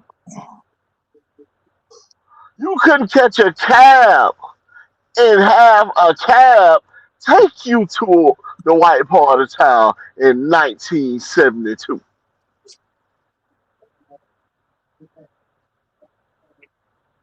But he took her lethargic, probably drunk or high out of her mind, and somebody allow a black man to take advantage of a lethargic white woman and move her from one place to the other to get her home. Man, come on, bro. I don't care how much money you got. That ain't gonna happen in 1972. My Nowhere thing in is, America. it ain't gonna happen today that you gonna sexy assault a woman and then help her get back home in her own bed. That ain't gonna happen today. Let alone all the extra risks you would take in 1972. Okay, it don't even make sense. You Oh know, my God. let me see something too. Let me see something too. Just to be clear, how old was Bill Cosby in 1972?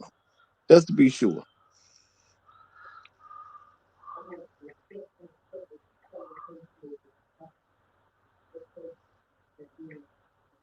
Because that's a good question.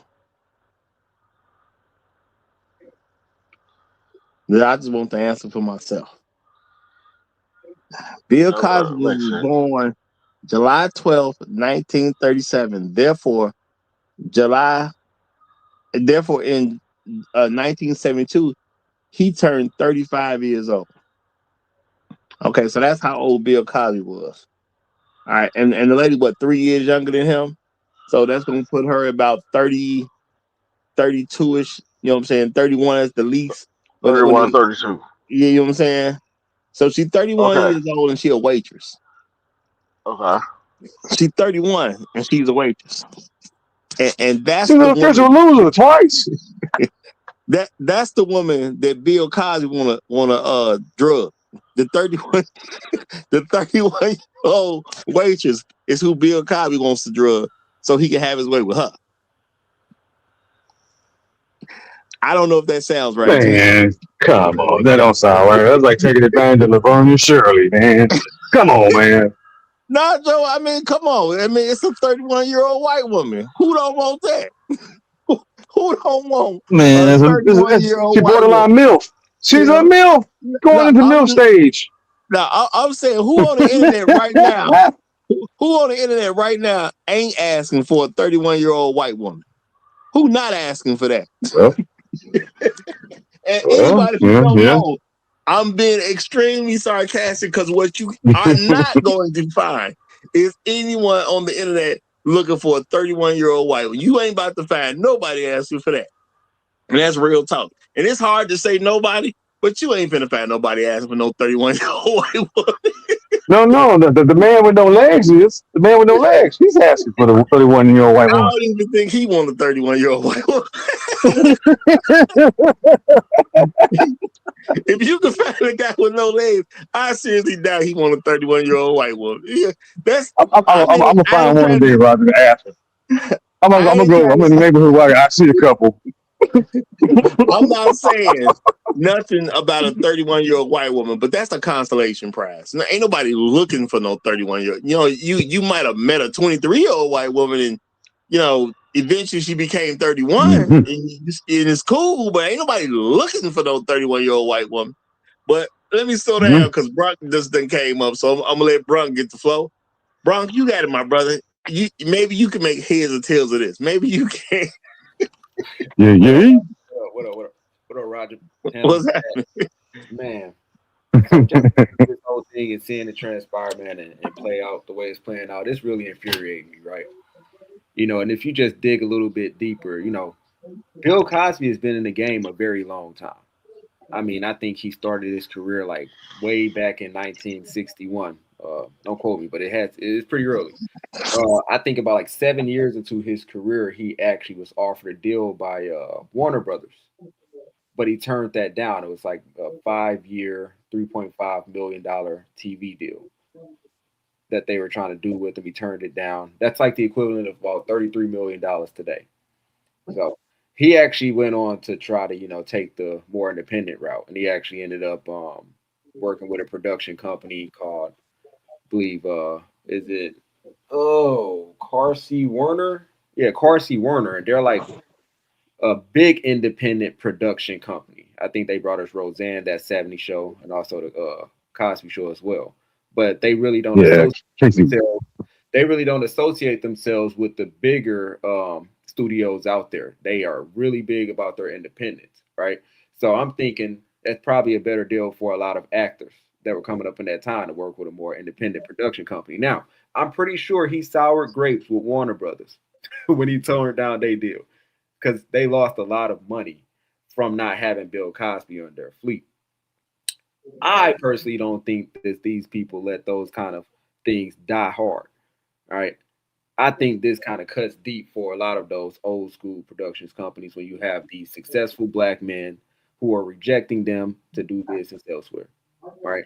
And I think we see that with just black actors across many platforms, even like what we're saying with Michael B. Jordan and just him being essentially called a nigger on stage while he's receiving an award at the British version of the Oscars.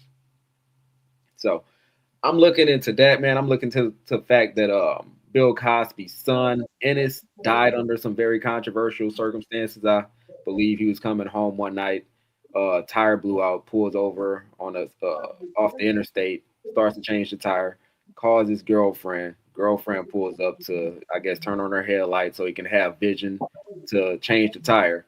And then apparently some random guys just pulled up, supposedly robbed him, shot him in his head. His girlfriend had pulled off in the midst of all of that.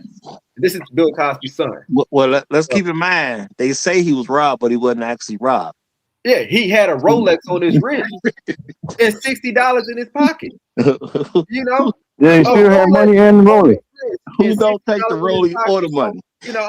That's just very controversial. And then also his daughter just dying because she was on the kidney transplant list and couldn't get a kidney. And this is a very high profile guy. If you're trying to save anybody's life at that point, I would think Bill Cosby's daughter would be high on that list after all of what he's done for the American economy, right? So, yeah, I mean, I just think it's a lot of bitterness involved with what's going on with Bill Cosby. I don't think it really has. All of this has no evidence back. I think that if I hated this man that much, my thought process would be, well, how can I get this man back? Who can I confirm met him, right? And goodness, where did he eat back in the day? Let me go and find somebody who might have worked at a place that he ate and have a conversation with them about how we can possibly get her some money, because she probably ain't doing nearly as good as Bill Cosby, right? So I'm just saying, look, it might sound like conspiracy, but I'm not going to put anything off of the table, because to me, it sounds like an even bigger conspiracy that he is being sued successfully for $60 million.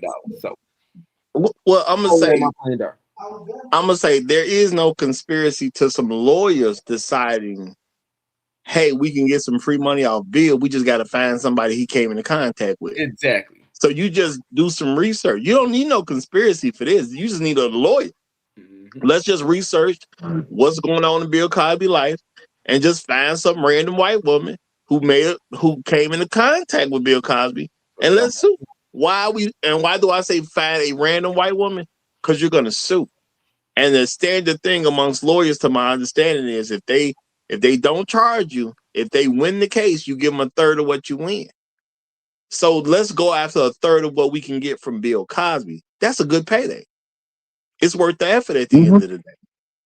You know, and even in the story, they said, you know, the 40 million was punitive. So that means the 19 and a half or almost $20 million. Okay. So about a third of 20 million. Yeah, I take that. Why wouldn't I take that? You don't need no multiple people getting together to have no conspiracy. You just need a lawyer that could do a little bit of research. And let me that before you hand it over to Uru, man. Shout out to Camille Cosby, man. Right there is just what she has done by standing by that man's side through all of this, bro. You got to give a shout out to his wife, man, for real, because she been by his side through it all. Hey, that's real talk. That's real talk. Okay, I guess we will hand it over to Black Rule then, because he has come up. Black Rule, you got the flow, my brother. Hey, Roger. Thanks for having me. I hope you and the gentlemen on the panel, folks in the public chat, are doing well. Hey, you know, I anticipated that that's what would happen to Dr. William Cosby. You know, when he was rightfully released from what happened, and I think it was in Pennsylvania, I guess it's home state. I knew they were going to concoct all means possible to get at his money. Honestly, this new law that they reference, they give them a 2-year window to bring up these cases. I would term the steal a old rich man's money law, because that's kind of, I mean, and of course, it being in California, of course, this is happening in California.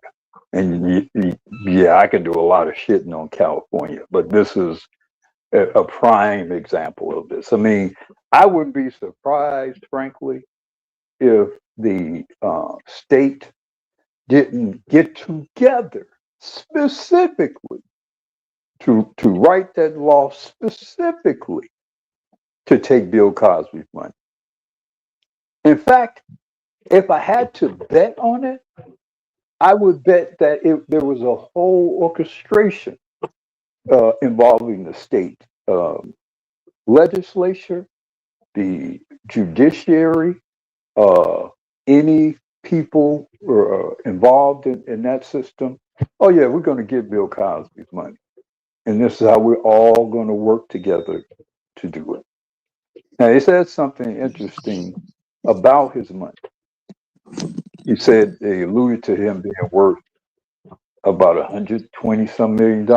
Now, that's a shocking figure, because I remember when Cosby sold, or when the Cosby Show went in syndication, Cosby cleared over $500 million on that deal.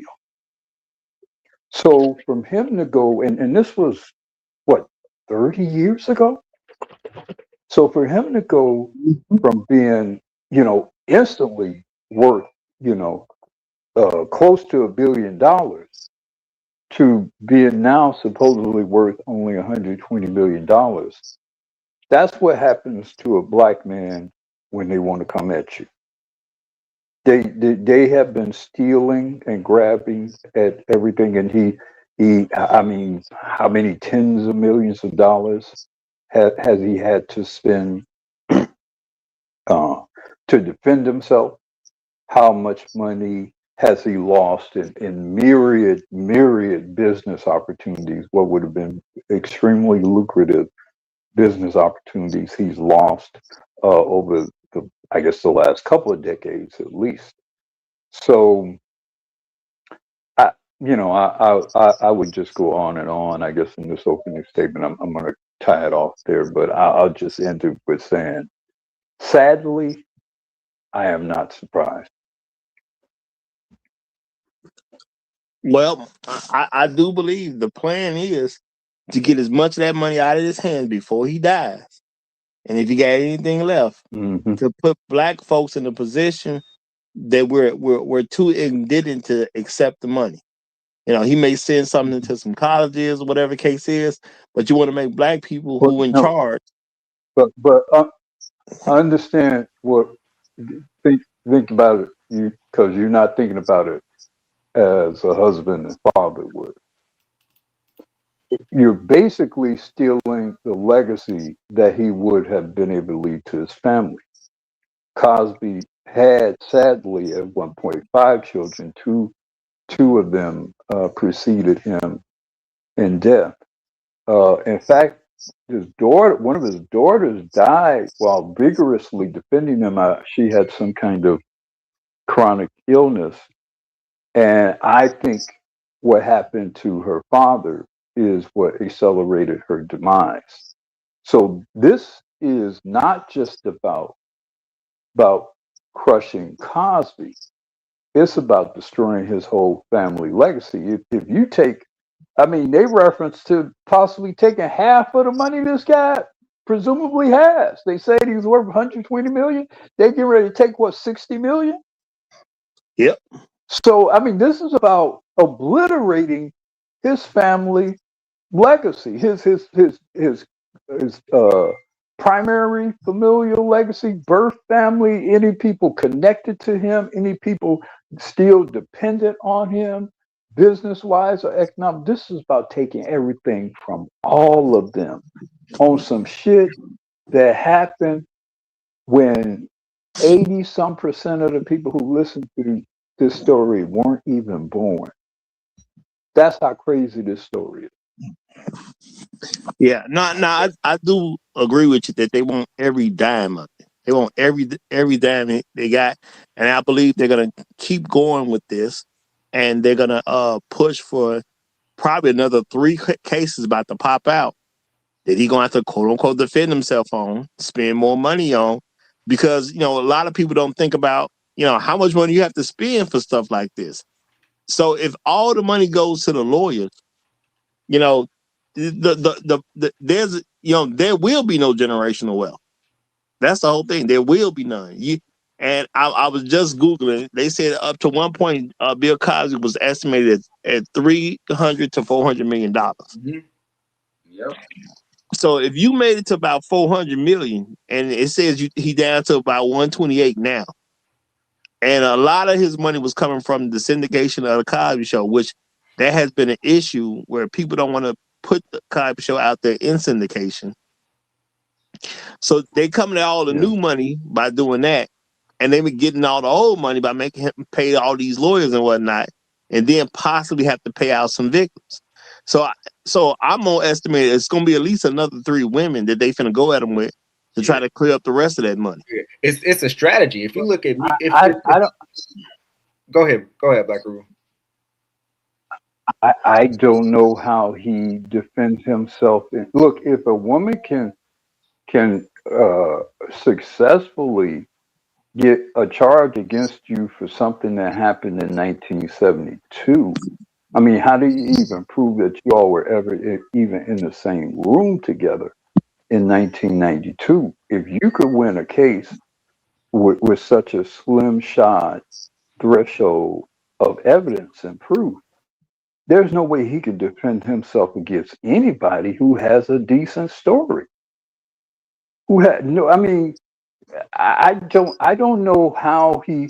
When Cosby, when Dr. Cosby was released from prison, I was hoping and praying that he would leave the country, go to a non-extradition country, him and his wife, and just live out the rest of his days.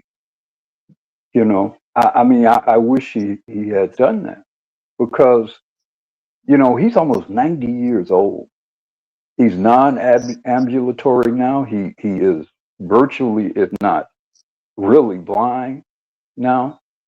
So I mean, even he should have gotten out of here. He should have gotten out of here the moment he got out of prison. He should have by that weekend. He should have been out of this country. So I don't.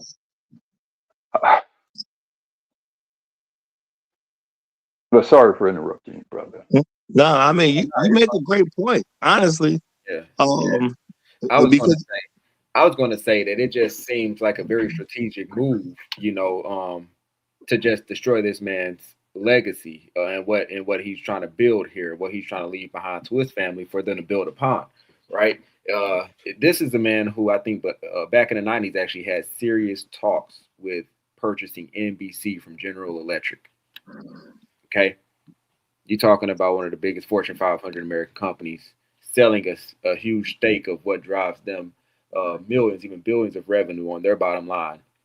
He's in serious talks with them about purchasing their media arm, NBC. Okay. I mean, talking about he's got investment bank backing. I think Goldman Sachs was going to be one of the people that he was going to use to fund it. He had a legal team, to make sure that everything was underwritten properly. This isn't just somebody who's talking out of the side of his neck. Bill Cosby was making serious moves to purchase NBC. That is big.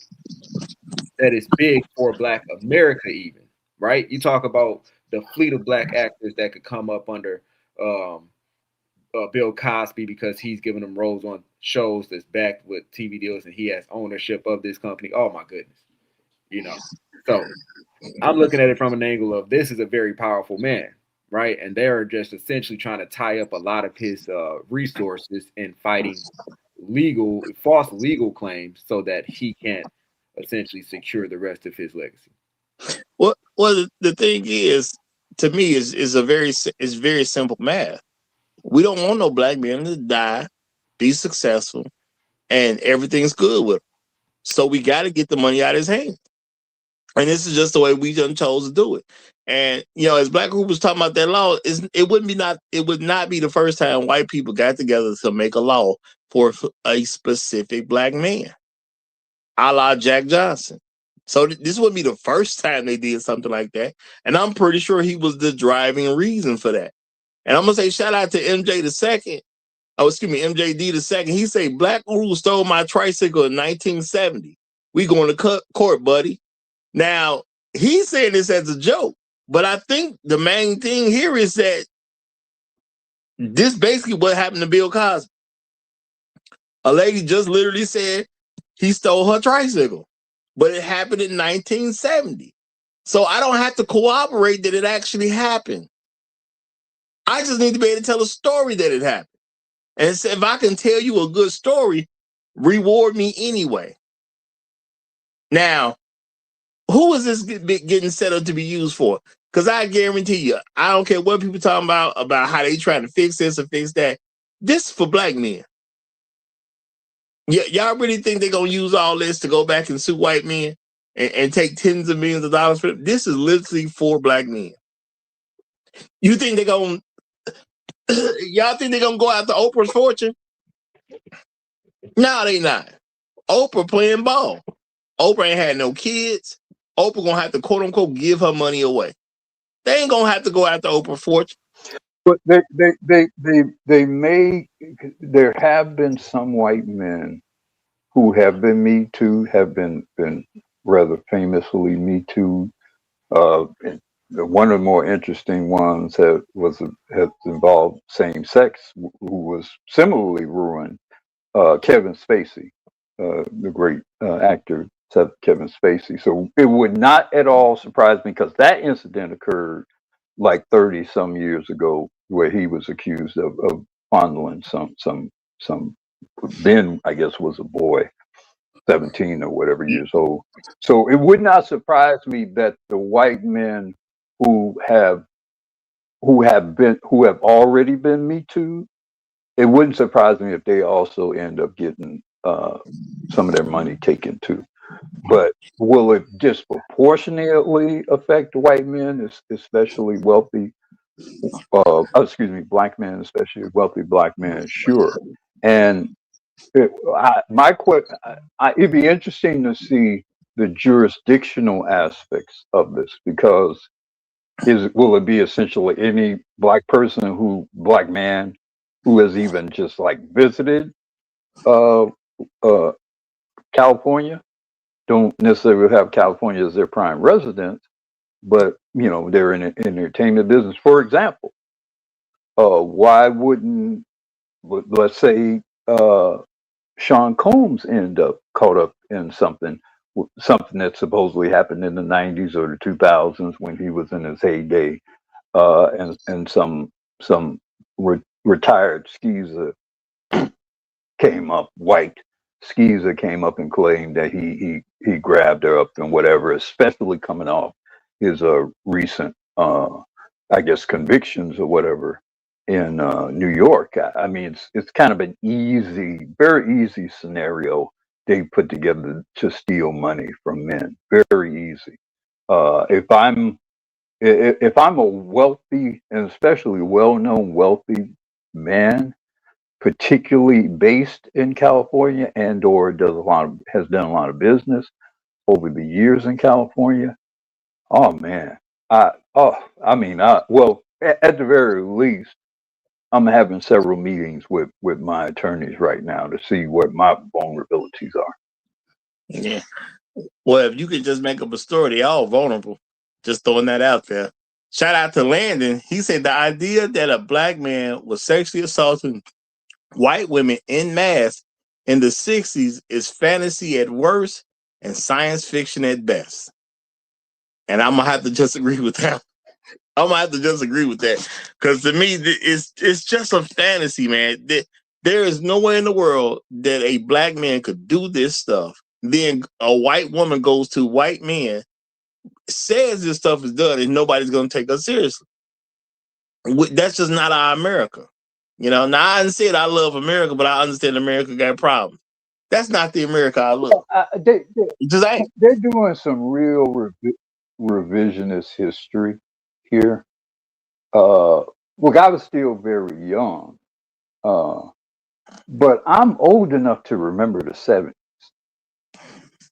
Man, everybody was drugging and quaaluding and popping stuff and the greens and blues, and I mean it's like they're pretending that people of a certain age and in certain environments weren't all caught up in it. Like, if you went to certain places or certain parties in the 80s, if you were high status or you went to certain parties in the 80s, yeah, of course you were snorting coke. You went to the parties to snort coke. You went to the parties to snort coke and pop quaaludes or whatever and have an orgy. You went to the parties for that. You went to certain guys for that. In 1972, we're actually supposed to believe that Cosby was predating white women in California, the multi-Emmy winning Bill Cosby or whatever, and he is creeping on all these white women. You have to. And maybe part of the reason why this works, and I don't think, or might have been less likely to work in the past, although today, I don't know, it's hard to say. If you're a certain age, you remember that environment. You remember particularly how the women were behaving back then. And you're like, no way this story is real. This is not a real story you're telling in Hollywood, California, whatever, in 1972, man, baby. That's not a real story. I want to add a little reference to this. If y'all are not aware, the sexual revolution was going on, and a huge marker for the sexual revolution was a concert that happened on August 15th, 1969. They called it Woodstock. Okay? And that's when people was literally just getting together, having sex with just random people at the concert. Because the sexual revolution was in full swing. Everybody was popping pills. Everybody popping pills and dancing and mostly falling around and pulling trains and all kinds of stuff like that. LSD, all that. That's the world Bill Cosby was in during that time. And I'm going to say, supposed to pretend like that's not the world that he was in. And I'm gonna say, when would white women? Yeah. And when would white women become more comfortable with having sex with a random black man? Is it during the time of Woodstock and the sexual revolution or not? because that's what was going on at that time. It was sexual revolution time. Some white woman saw a black actor. She shot her shot. Come on, please take me with you. She been popping pills. If she took some pills. Now, I don't even know if she took some pills because there's no evidence she actually took anything. It's just a story that was made up at the end of the day. There's no evidence she ever took anything in 1972. In 1972, Bill Cosby was one of your biggest stand-up performers. In 1972, Cosby was already on his second very successful television show. He had already won like 4 Emmys or 5 Emmys for I Spy, which is still, I'm just shocked, that a black man was winning Emmys in the 60s and the early 70s on TV. I mean, Cosby was as big as they came back then. And all the women were going. Black women, white women, Latino, they were all going. I'm supposed to think that Cosby particularly picked this nobody and predated on her like some evil, guy rubbing his hands together in the dark.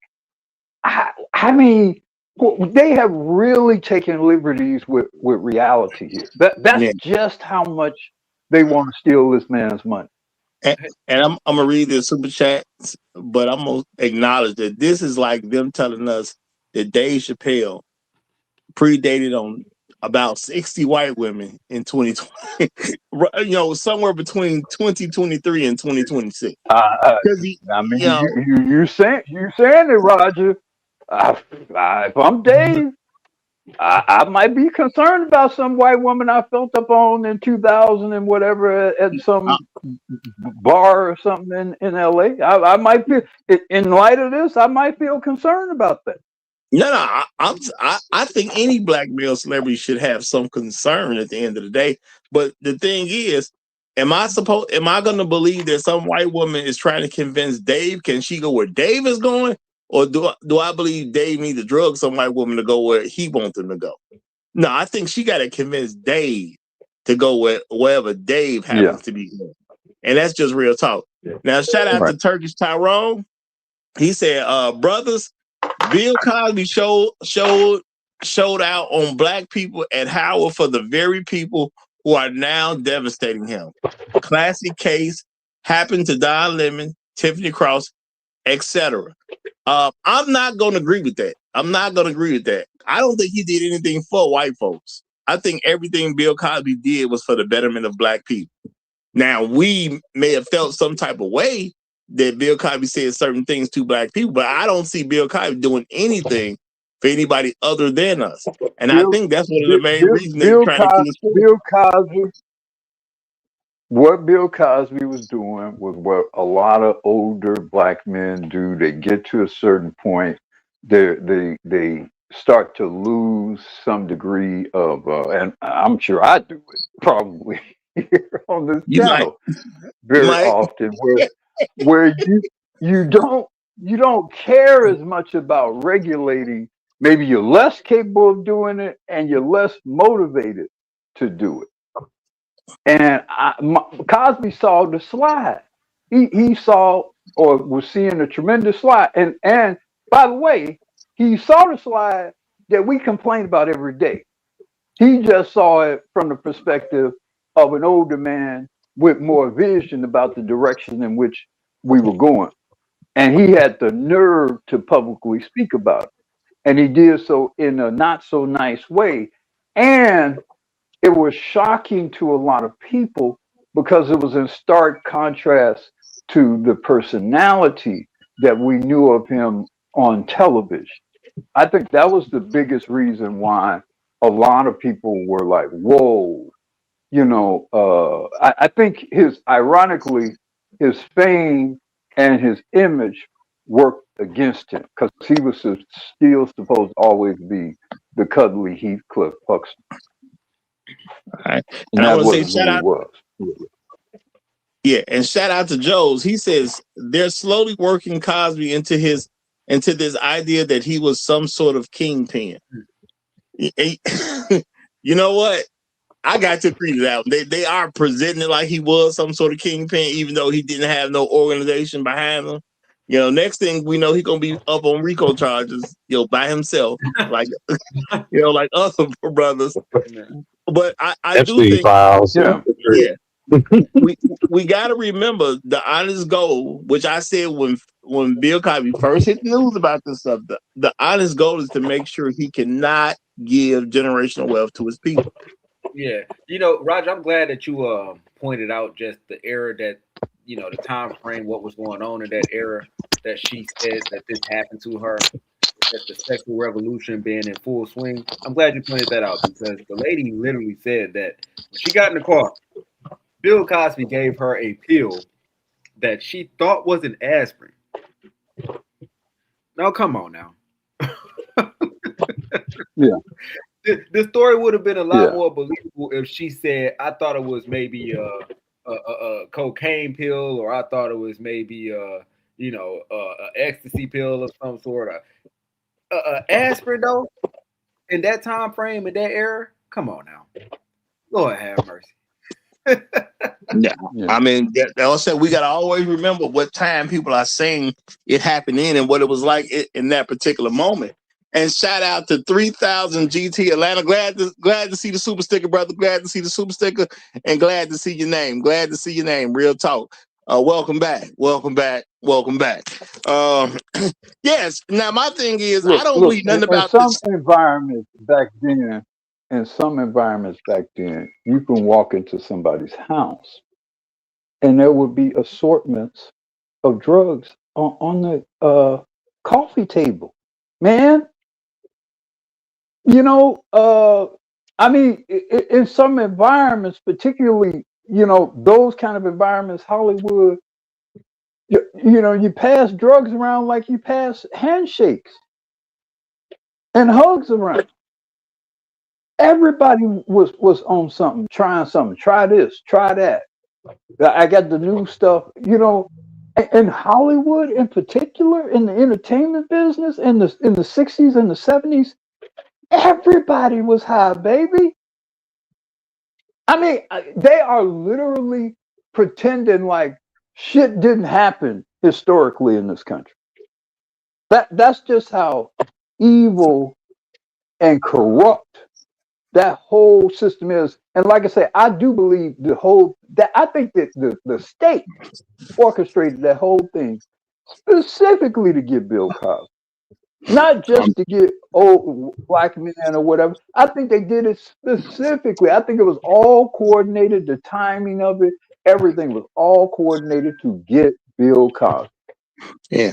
We're gonna have to let this nigga out.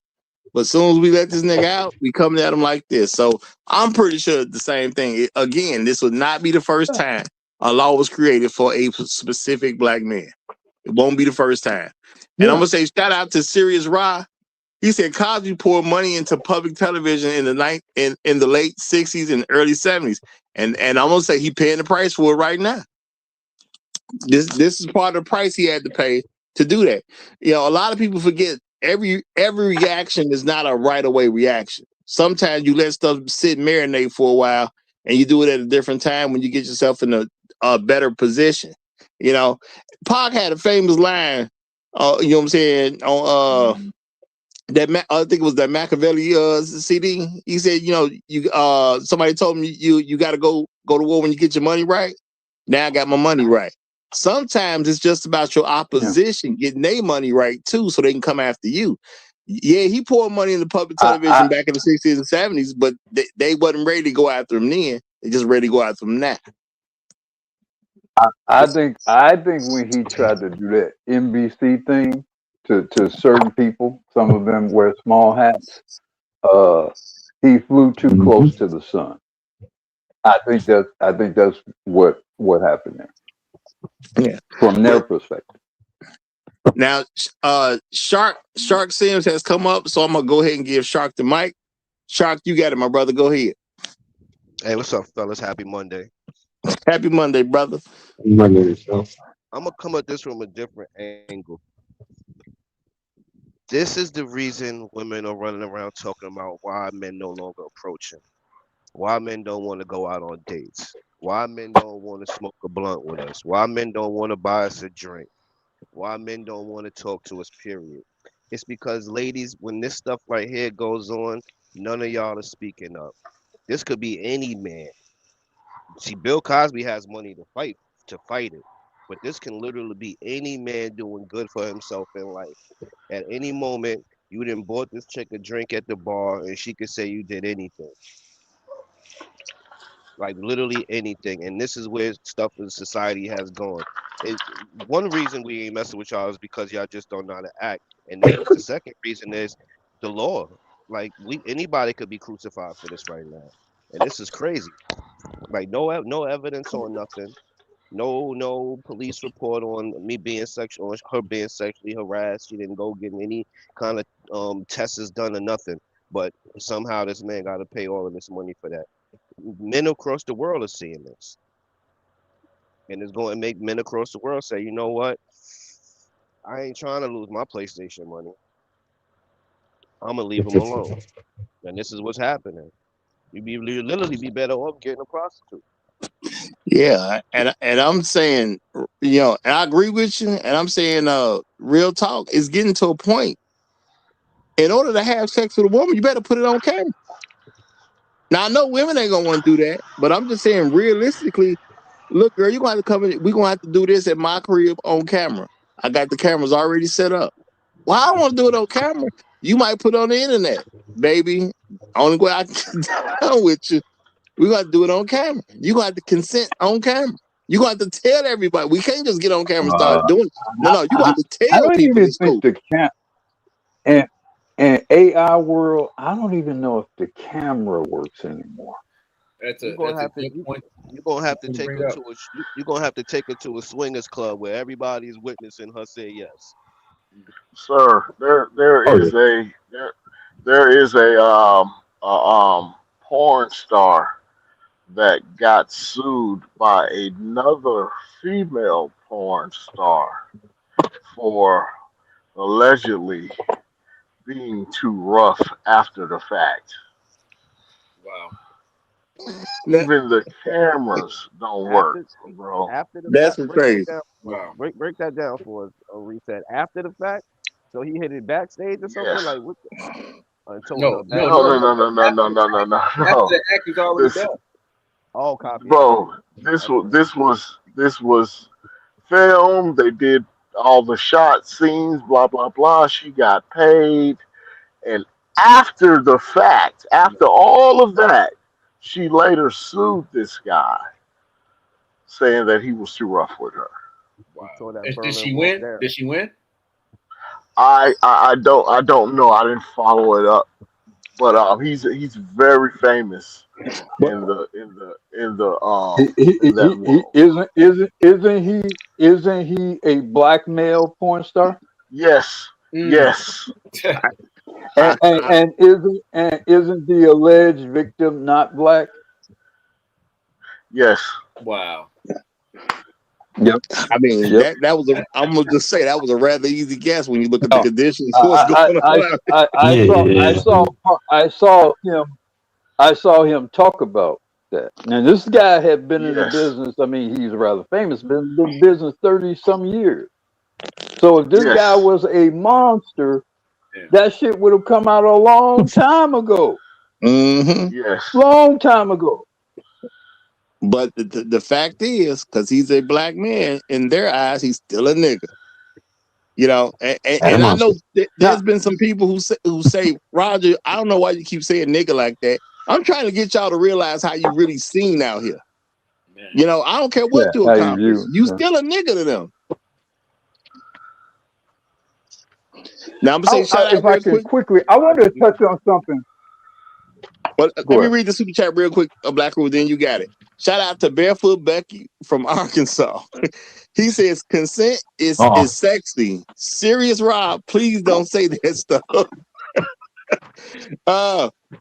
You know what? Not to them. Not to them. Yo, they can you I don't even know if it's smart to let a woman give consent in secret anymore. Just real talk. But go ahead, what you was gonna say, Black Guru. Well, I think Shark aptly touched on something about the perceptions of men and how things like this is affecting their dealings with them and the behavior of women. On the video, what I found to be quite striking about that video was how supportive the women were of what was happening, and particularly the black woman in that video very easily rationalizing and supporting what's happening. So Exactly. you it's you're dealing with people who want to think they're your angels, but really at a moment's notice, they can be your demons. Every woman you ever get with can be your demon. And all it takes is a some sort of disgruntlement that overlaps with the law. And you know, and all it really takes, let me tell you, all it takes for any of us to be ruined are two ex girlfriends or wives or whatever who will put their stories together. You get two plus women you've dealt with who sync their stories up. We're all in the shitter, all of us, Ooh, immediately. that is nothing but a Netflix and chill. She come over, y'all smoke a blunt, have a couple of shots of Hennessy. Now you Bill Cosby. No, no, bro. Mm-hmm. You guys And don't if even you do that with understand. if you two other women, you do that same thing with two other women. You're a serial SAer. Bill Cosby. Yeah, serial You Bill you Cosby. guys you guys don't even understand. You don't even have to be in company of these people. They could see you driving down the street, know you was in town, and make this allegation. Crazy. Yep. Mm-hmm. Mhm. Baba Shway, Baba Shway. That's what they've done here in 1972. That's what they've done here. Don't any of you niggas dare get rich. Because every chick you've ever dealt with, or every chick that's ever been in the same room with you, it's somebody you went to high school with who was a freshman and you was a senior. And they're gonna be like, man, way back in 1990, some odd rather, you know, he Chris, real successful now. We got together. He Yeah. took it from Yeah. It's almost as Chris, though Chris Rock had to defend himself from a paternity suit and child support suit from a woman that he never even met. God damn it. you. He ain't the only one. Drake said he had to do the same thing. Ludacris said he had to do the same thing. You know, it me and your brothers that said they had to do the same thing about a paternity, and you got to respond to it. it And the makes sense bad part that is there's no consequences for them even doing these things. That's what it makes it makes sense even that worse. successful black men really travel in posses, really, and then have some code of ordinances within that posse. This is how we move, and this is how we have to move, because it's people out here that's against me because I'm so successful. No, you The, just don't the, have to the have posse ordinance. can Let work for everybody, you, yeah. and the posse can work for you and against you. Hopefully, I some think it gold was a brothers. posse that took down two. Hopefully, actual I think blood it brothers was a posse you grew up with. that I think it was a posse that got Tupac caught up. I think that's why Look, how that's he why I got said got. I want to make the distinction: a posse of brothers, actual blood brothers, or like people who are like that that you grew up with, that you've known from very small. And even I know there are some security measures in that, but I think if you're a successful black man, you have to have some very close loyal brothers nearby. Yeah, and shout out to Afro Merchant who says, I don't know what I ate yesterday. And they talking about 1972. And that's all I'm saying, man. A few of us that's older who listen to this right now, you don't remember what you was doing in 1972. Not on no random Tuesday at 8:38 p.m. See, even if you had a job where you was going And to if, and 5 days a week. Go if ahead. you 80 some years old and blind and infirm and all the things that sadly can very happen to you when you're 88 years old, 89 years old, how do you defend yourself? See, one of the reasons why you have statutes of limitations, this is one of the reasons why. Otherwise you make it almost impossible for a man to defend himself, particularly if you can bring up something that he happened when he was much younger and whatever. And now you're 80 and you're every day it takes you a couple of hours just to kind of clear the fog from your head, and now you got to defend yourself from something that happened 55 years ago. So I mean, this is so vile what they've done in so many ways. It's just vile. Yeah, and y'all, and this is in America of all places, the place where you're supposed to be able to enjoy the most freedom on the planet. This was happening to you, and I'm gonna say shout out to superstar Jay Quick. Yeah, this is a good title for it. It's the accusation economy. That's what the lawsuits are becoming. The accusation economy. I just gotta find a guy who's rich enough for me to sue, and as long as I came across him one time. So now, you know what? Real talk. If I was coaching a young man right now, I would tell him, don't you ever give a fan an autograph. That's proof y'all met. Man, listen. Don't ever take a picture with him. That's proof y'all met. I'm about to put some charges on some of these rich women. See if it sticks. Shit. Why not? Hey, I've ran into a couple of celebrity women. Maybe I should just make some accusations against them. Now, shout out to Barefoot Becky from Arkansas. He says, one of the Rogerisms that stick with me the most with me is women have sex for different reasons. Black men need to understand why.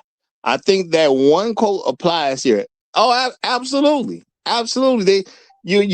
And it's hard to know exactly why they're having sex with you, but it is for multiple different things. And I'm just gonna throw it out there. We can't even confirm these two people even had sex. We got one woman telling a story about a famous guy when she works at a restaurant. We don't know this lady. Don't nobody know this lady. It's at a random restaurant from back in the day. I'm pretty sure ain't no footage because in 1972, a lot of businesses didn't even have security footage at that particular time. This is the 70s. The sex revolution was in full swing. I don't believe this, man. Now, did she meet Bill Cosby? Probably. Okay, he's famous. People do a lot of stuff to meet a famous person.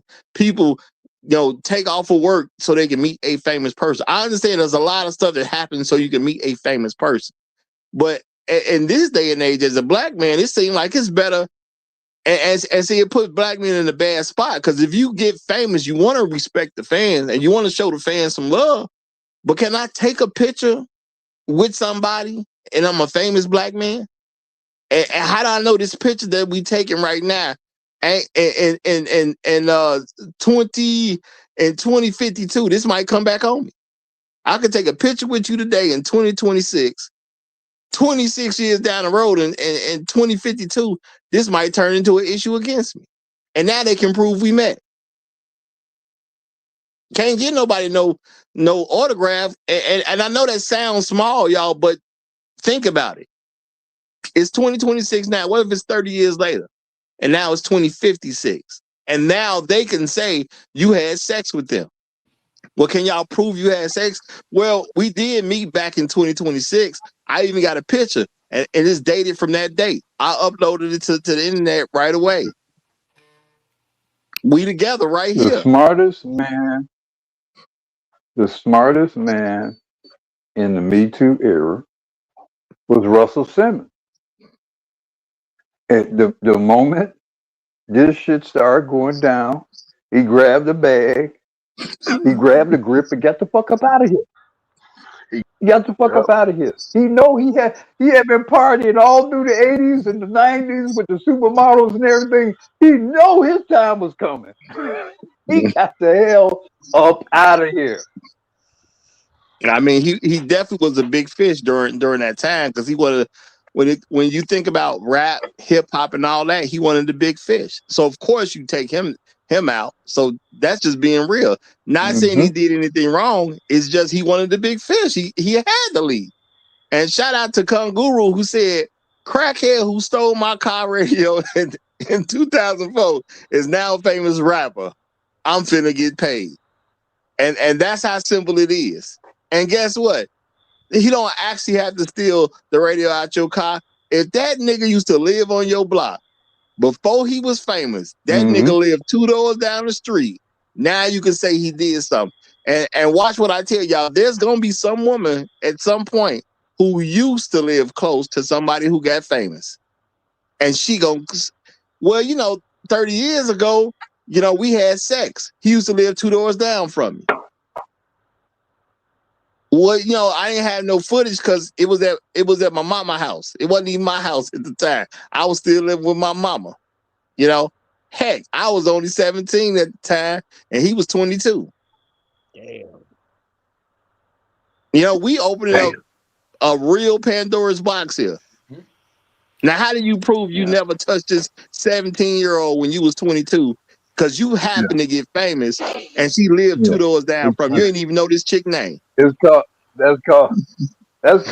the Rick James Act. She was only 17, but she was sexy. Yep. And at 17, that's and the you was Rick James Act. and let's say you didn't get famous till you was 25. That's enough right there to hem you up.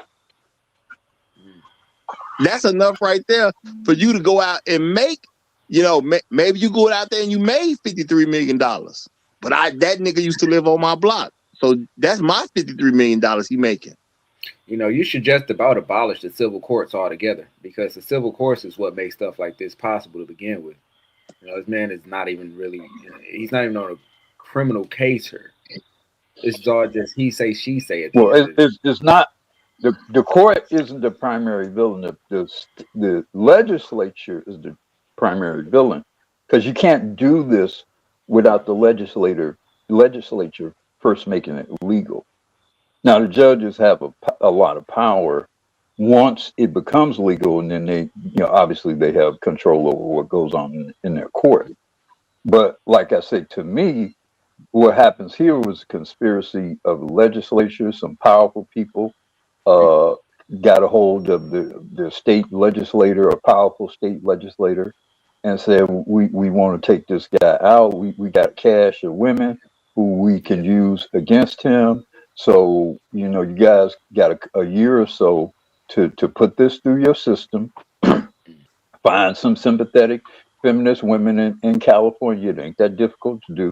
We saw a couple of them on Roger's video. We saw a couple of feminists on Roger's video advocating for this nonsense. So they're not difficult to find in California. Get them together, pass that law, give it a 2-year window. That's fine, because we already got our people on standby. As soon as the drop dead date starts on that law, we're in court. We're filing. Right. And that's what's happening here. Definitely needs to take money out of politics, because if we had a system better than crony capitalism, we would have that issue. And I want to emphasize, because I know eventually people joke about everything, and there will be some jokes cracked here and there. But I want to emphasize that if you somebody right now and you hit this in 2026, 2027, 2028, whatever, what about 50 years from now? And somehow you came up. Maybe it wasn't you. Maybe your son came up. Okay, maybe you have a son. But guess what? He rich and he famous now. And you got to retire early. Why? Because your son pay all your bills. And then there's some chick that used to live on y'all block. He never talked to that chick. That chick might have had a crush on him, though. But she never would shoot her shot at him. But he worth a good 70, 80 million. What's she supposed to do? And I know that might sound crazy to somebody, but let's think about the average person. Everybody has greed by nature. They have to teach you not to be greedy. As a baby, you are completely greedy. So now you're a greedy person. You happen to know somebody who got famous, and y'all just happen to grow up on the same block. And now you mad that this nigga didn't marry you because he knew you. He was on the block, but he never paid you attention. This some girl. He never paid you attention, but you liked him. He never noticed you. You never even got to be with this dude, even though you had a serious crush on him. Because girls have crushes on older dudes. It happens all the time. But now, since he used to live on your block, and it's decades later, and now he worth a good $70-80 million, and all you got to do is get a lawyer who's willing to take a case on and say that, yeah, he touched you inappropriately decades ago, or you went out with him one time decades ago, and y'all think a jury ain't gonna be? Well, I mean, we lived on the same block. Of course, we met each other. Of course, we had sex at some point. You know, or when I didn't want to do it, he just kept on going. And well, why didn't you file no report? Because I was younger than him and I was scared of him. Plus, we lived on the same block. He was cool like that with people. If I say something to him, they harass not just me, my whole family. Can you prove it? No. But don't worry about it. We don't need you to prove it. He famous and he got money now. So this might sound like, oh, it's Bill Cosby and it's so far away. Now, this opens the door for any guy who actually makes it, for somebody to come back to them. And you know what? Maybe some of y'all was way richer than my family when we grew up, but we had neighbors. Okay? We had neighbors. You know, you might know their name and not really talk to them for real. You know, but address information is very public. So you can make something up. I'm just saying, and this gives people room to totally make up all kinds of outlandish stuff that never happened. And the fact that you don't need proof. See, if Bill Cosby paying out $60 million with no proof, who say somebody need proof for you? Because the one thing they don't have in this case is evidence. Now think about that. The only thing missing in this case is evidence. They claimed in the video that she had this so-called detailed story. So basically, if you are a great storyteller and actress, and she probably was probably failing storyteller and actress in 1972, Hollywood or whatever. You tell a decent enough, a heroic enough, a painful enough story with some level of detail to it, that's sufficient to steal $60 million from a man. And again, and the women in that video were, I guess, the black woman. And it's always interesting when you know they go get a black woman to do the real dirty work. I mean, you know, talking about the imagery and the whole organization of that. As I'm watching this, I'm like, oh, so they went and got a black attorney, black female attorney, to justify this, to put a face on justifying what's happening to Bill Cosby. That was not a coincidence. That was not an accident. They specifically went and got that woman to do just that. And she gleefully did it. Yeah, man. That's the world, y'all. That's the world we got to live in. You know? So I don't know what to tell you. Bill Cosby kind of old. Man, don't do me like that. I'm already suffering. I got 128 million. I got 128 million left. And y'all doing me like this, man. Somebody gonna get some nasty orders, and then I'm leaving the country. Yeah, that's pretty heavy, man. You know, Pretty heavy. I like how Black Group just pointed out the power of these people to even go from a legislative perspective and get stuff changed in order to be able to do this legally. Change the system essentially, be able to go capture money that you weren't able to capture decades ago. Man. Well, a rich motivated white person, let me be specific, and rich motivated white men can easily write and rewrite state law. You know, all over your legislative dockets in every state are lots of very interesting and weird and specific bills pending, and all of them have some rich guy, some rich organization, etc., sponsoring some snot nosed young legislator, you know um, state rep or state senator behind it, and you can easily, if you have the right issue, and this is the right issue, particularly in a state like California, if you have the right issue, and there's already a lot of social energy behind a particular issue, you can leverage that into great power. And if Yeah. you're in Los Angeles or in California, and you're wealthy industry person, very well known, reputation and all that is very well established, and the people you're connected to, you can very easily run a law through the state that would end up with the effect that we're describing right here. You can very easily do that. Yeah, I mean, a Absolutely. perfect example is just the gun laws in California. You know, the Black Panthers actually are the reason for the very strict gun laws in California because I think Bobby Seale and Huey P. Newton, they used to do essentially they became aware of their Second Amendment right under the state of California's Constitution at the time, and they were able to discover that they had open carry rights, and so they started exercising that to police the police department in Oakland, and then they told their friend Reagan, who was governor at the time, and he, I think, worked with a representative by the name of Mulford, and they passed the Mulford Act, which changed gun laws. What gun laws wasn't ever an issue until black people became citizens.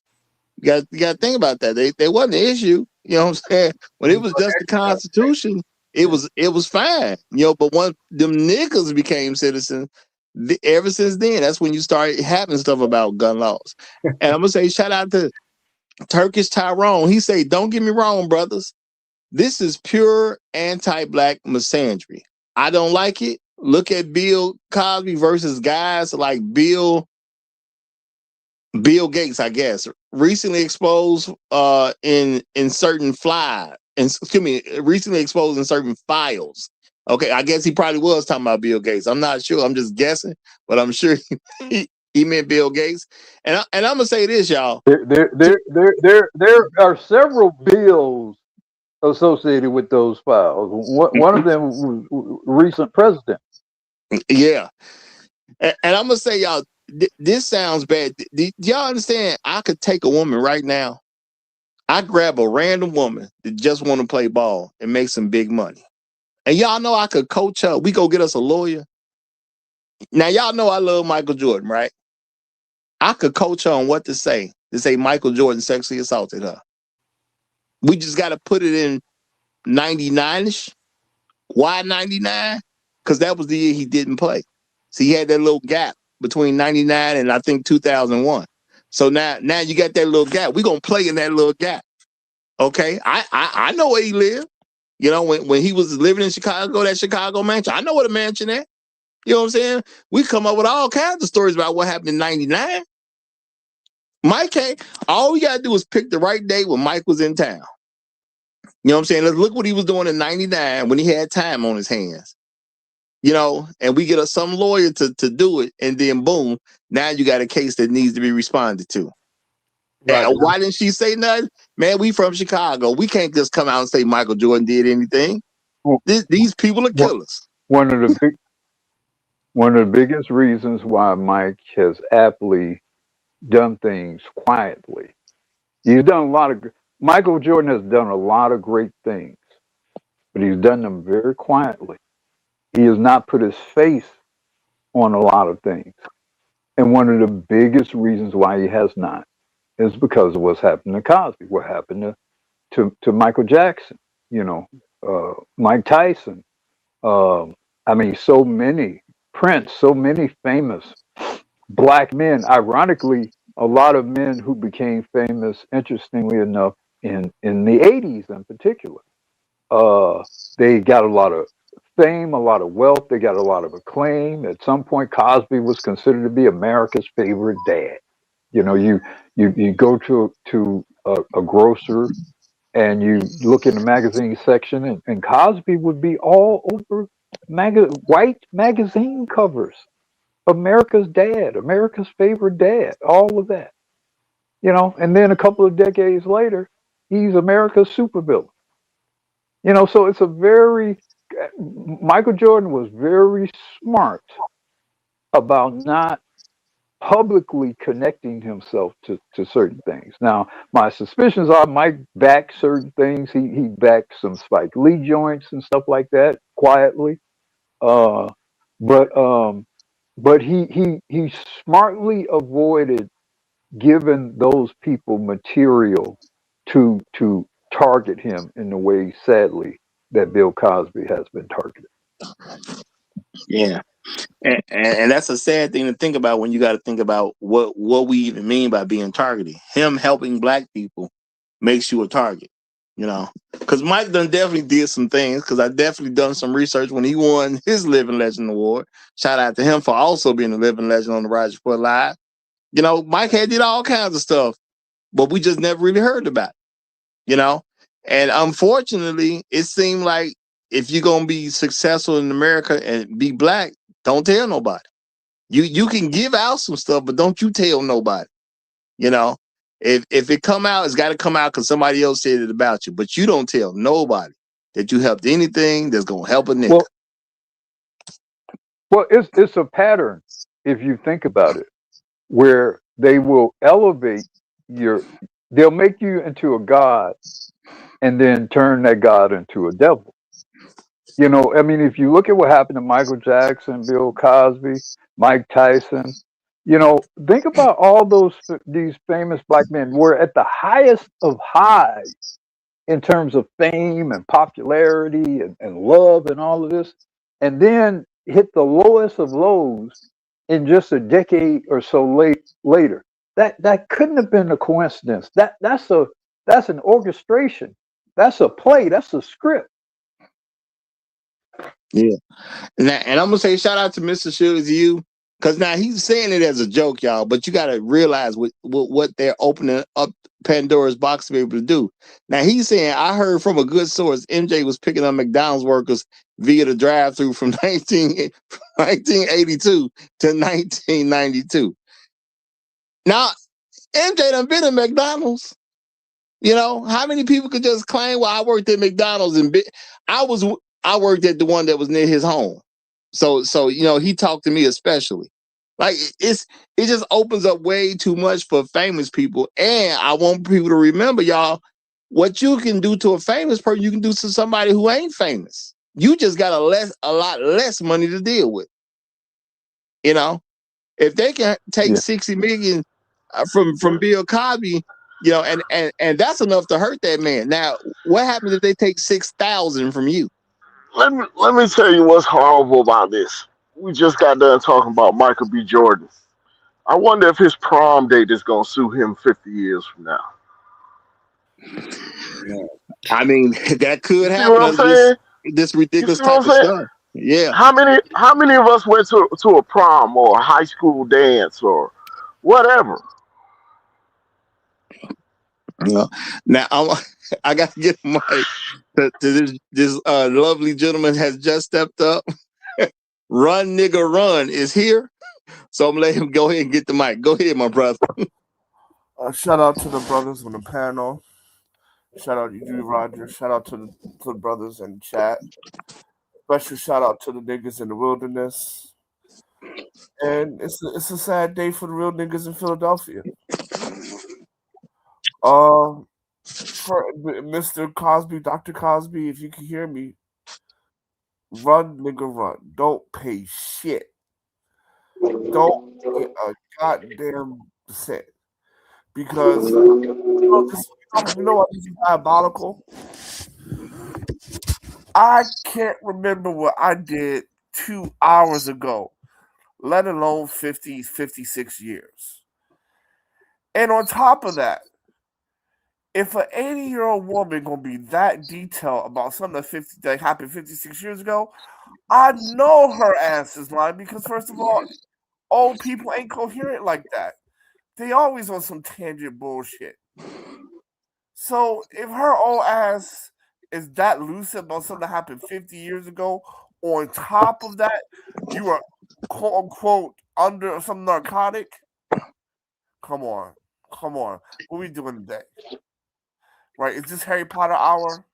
What are we doing today?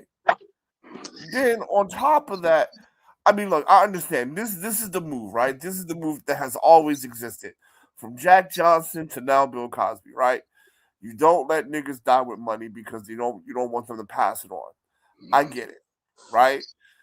So at the end of the day, I mean that's why with Russell Simmons, that's why his ass is in Indonesia, Bali right now.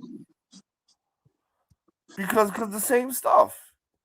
So listen, I'm kind of upset that Philadelphia doesn't stand up for him because Chicago did stand up for R. Kelly. Now in this case, Philly should really be standing up. So many people are beneficial to has been benefited from this man donating to NAACP, scholarships here and there for school, putting together programs to put black people in a better light. Because of Hillman in a different world, and a lot of people know that okay, you can go to college. Black people do go to college, and at the end of the day, we just gonna sit here and let this nigga get robbed in front of our faces, and like just robbed, like bunny ears robbed in this bitch. Shame on us. Shame on us. And to the black lawyer that was laughing and smiling and grinning, there's a special place in hell for you, baby. There is a special place in hell for you. Robbing a fucking 80-year-old man out of 60, goddamn, $59 million. Cosby, listen, there's places called Africa, nigga.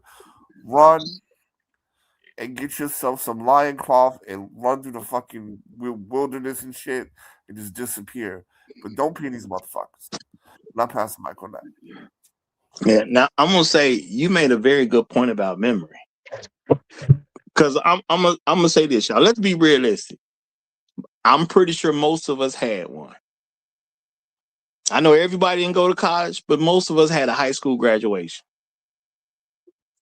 Do you really remember all the things in detail about your high school graduation? And that's a very significant moment for people. And you might remember some of it. And that shit was not 56 years ago on top of that. So I think you make a great. Sometimes if your memory's showing up that good, I don't know.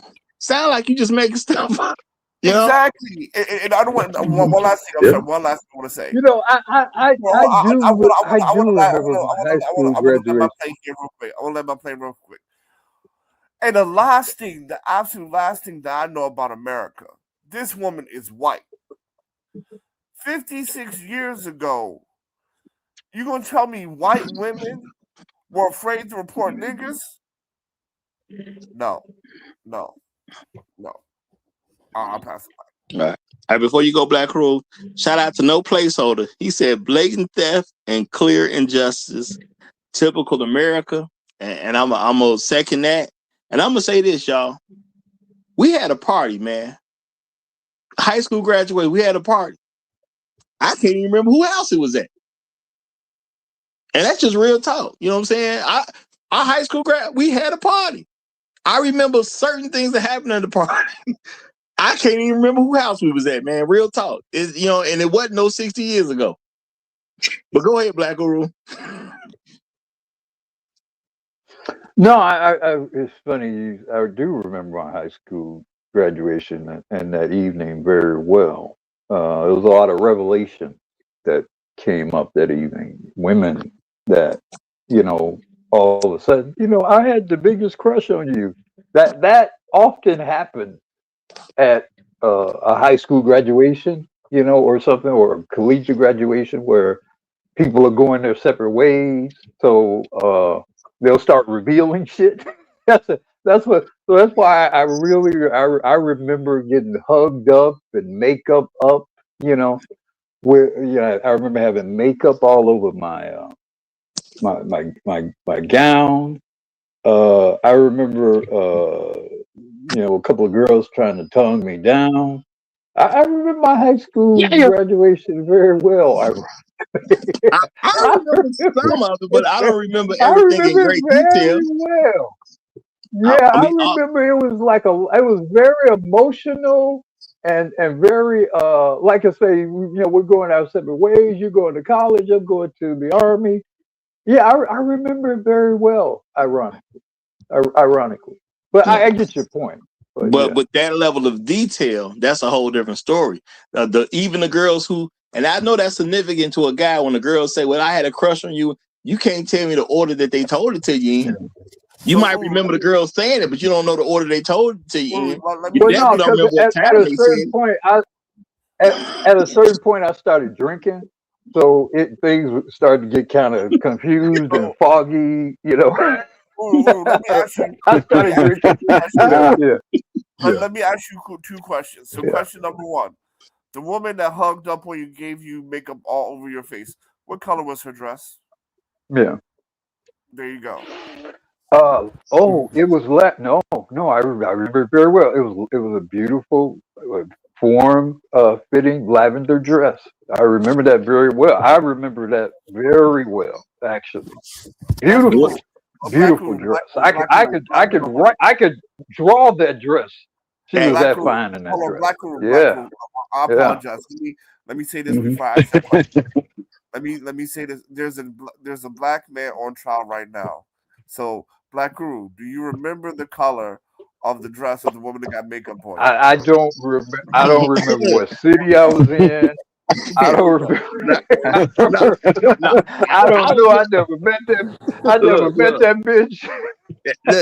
This is the thing. You can remember certain things that happened on the day, but at the end of the day, he can't tell me what time this happened. Black people don't even necessarily remember where it happened. No. You know what I'm saying? This is real stuff because we all Yeah. gonna lose some of it, y'all. I'm telling you, I can't even remember what house we went to the party.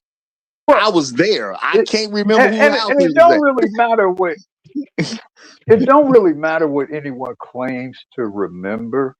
To use that as the basis for stealing $60 million from another person, I mean, that's evil. That's evil, man. That's not even really anything you can connect to anything other than a group of people getting together to conspire to take everything away from you. And I'll bet you every element of that process, that woman, although she probably is barely there in terms of her mind, maybe her a daughter or grandchild is the one who's actually really kind of overseeing the thing. Um, but I'll bet you they were coached every step of the way through that process to guarantee and to legitimize what they were going to do to him. I bet you they were all the state, the legislature, they all were in on it. Someone knew what those laws said I, well oh, enough to oh, teach somebody. absolutely. But y'all, I'm gonna say hold fast because I got perfect time who done came up. And I just want to say honestly, y'all, I don't even remember how I got home that night. I didn't have no car at the time while I graduated. I don't even know how I got back home. I cannot tell you who I rode with. Did I, wasn't no Ubers or nothing. So I had to get in somebody's car at some point in time. I have no clue how I got home. I could not tell you to save my actual life. I would be dead if I got to tell you how I made it home from graduation night. I don't actually know. Got no clue. So, significant stuff can happen. It can stick out in your head, but for somebody to remember everything in detail, and you talking about, 50, 60 years ago, yeah, I got to call BS on that one too. But let me turn it over to Perfect Timing Podcast. Glad to have you here, my brother. Glad to have you here. You got the flow. Salute. Good morning, brothers. Matter of fact, real quick, before you get the flow, if y'all ain't signed up to Perfect Timing Podcast. Yeah, what y'all doing, man? Yeah, y'all. That's a great source for a lot of political news that's going on. That's what I done found out on Perfect Timing Podcast. A lot of this stuff that you would have to watch some boring news to do. Perfect Podcast give it to you, but he get it. Or excuse me, Perfect Timing Podcast give it to you, but he give it to you in a much better and fresher way. So you might as well go over there. Real talk, real talk. And I'm saying that from the heart. But go ahead, my brother. Thank you, brother. I love you, man. Thank you for that. Working hard, man. I see you guys working hard too. This is a story man. Well, you know, we did the original Cosby story, and this lady was one of the ladies who were in the final running to testify. She wasn't one of the 5 that testified, but and as you guys were discussing, I've been doing a bunch of research. Did you guys know Andrea testified for her in this case? No, I wasn't aware of that. She actually showed up. So she was one of the 5. She was in the, I guess they had like 15, 20 women who were going to testify against him in that case. 5 women testified and he got found guilty, but they overturned it. None of those 5 women ever went to the police. But what's odd in my learning is that Andrea actually testified in the case in California for this 85-year-old woman. So I was thinking of a lot of ways to go with this, but when the elder talked about it made me think about, we know who went after OJ was the Goldmans, or the demon, the boogeyman they gave us was the Goldmans, right? And I would, we would have to ask who really was behind the Goldmans because they were broke, right? Who really gave them the money to actually go after OJ? So, but we don't know the boogeyman in the Cosby case. All we know is that he wanted to buy NBC, but we know his son was murdered. We know a lot of tragedy befell him, but who is the boogeyman? Who did he offend? Who is doing the same thing they did to OJ? Like somebody methodically went after OJ to make sure. If you want to find, you go after who sponsored the law, or what member of your state legislature sponsored it, and then it's probably some easy Google searches regarding associations. Also, the state of California, I presume, the state of California requires that politicians, they do in Illinois at least, post all of their lobbying activity and who their campaign donations. So if you find out who sponsored the law, go look through their lobbying and their campaign records, state reported campaign and lobbying records. It'll give you some people who might have been behind it, and then you may see some familiar names or familiar entities, corporations or whatever, and then that you can probably kind of deduce from there. I would even go as far as to look at early attorneys who ruled on very early cases when the laws were approved. I would even go to that degree. Yeah, and how did that's they a good get one into too. that position? Especially those Because who've ascended to positions of judge and or exactly. Yep. yeah, that's a good one too. Yeah. Well, let's get it back to Perfect Timing Podcast, because technically we should not be breaking into his opening statement. So we apologize. But go ahead. That's a good point, because I'm wondering what is really going on here, because there's so much we don't talk about. We don't talk about Ennis, right? My name is Dennis, so I really went into that. The BMW on the side of the road, like I really went into that. And then his daughter, like we don't investigate this man who was almost a billionaire at one time. They did the same thing to Kanye, right? But it's a lot to unpack. And then Hot Sauce even bring up, he from Philadelphia, like I always brought up the fact of what he meant to me as a child, because my father allowed me to listen to him above Richard Pryor. Him actually having his degrees, the education and the care and concern he had for young black men in his art and how he presented everything he did, even well before the Cosby Show. Well before the Cosby Show, he spoke about the black male Negro men in a certain way. Like I didn't misunderstand the pound cake, because I'm old enough to know how he always talked to me, how I was raised in the 70s. So I don't know, but it's something diabolical deeper behind why the baby mama people got him. You know, we all came up hearing, we all knew Bill Cosby's, man. My uncles, my great uncles, that's how they all talk. Come on. But we didn't come up in the baby mama thing. The hand holding and the it's gonna be okay, little Daquan. We didn't come up that way.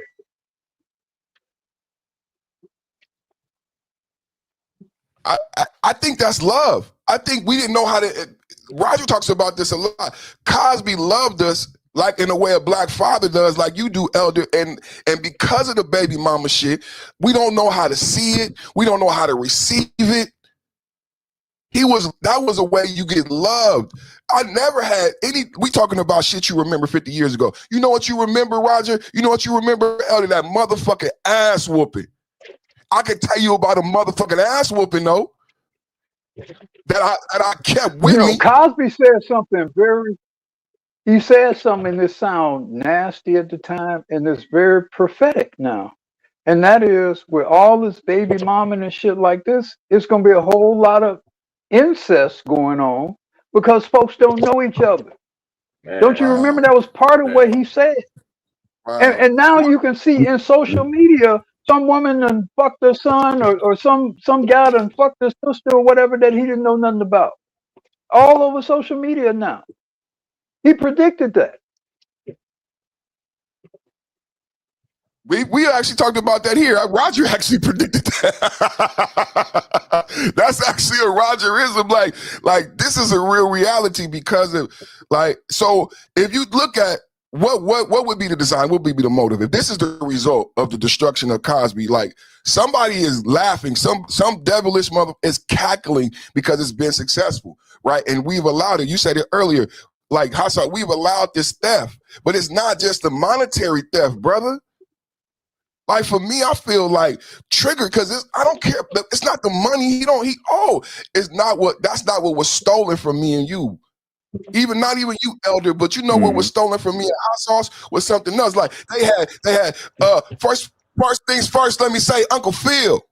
For real. Well, I had Bill. Y'all had Uncle Phil, I had Bill. And Uncle Phil was from the other community, but Bill Cosby was a stand-up brother. Like they stole way, it's not the money. They took a lot more when they took the America's dad, which was a black father. CDC says to this day, we've said it 1,000 times on this panel, how black fathers are the best fathers. They took more than that. And that when they do these trials, they not going after the money. We can't be surface level. This wasn't about the money. This hurts us in our psyche. People who believe in black fatherhood, man, they trying to beat us up. When you bring up the baby mama, this is the Mean Girls. When I watched that clip that Roger attached, I'm like, man, these Mean Girls, if we don't check these Mean Girls, it's going to be the end of the Bill of Rights and the Constitution because they will not stop.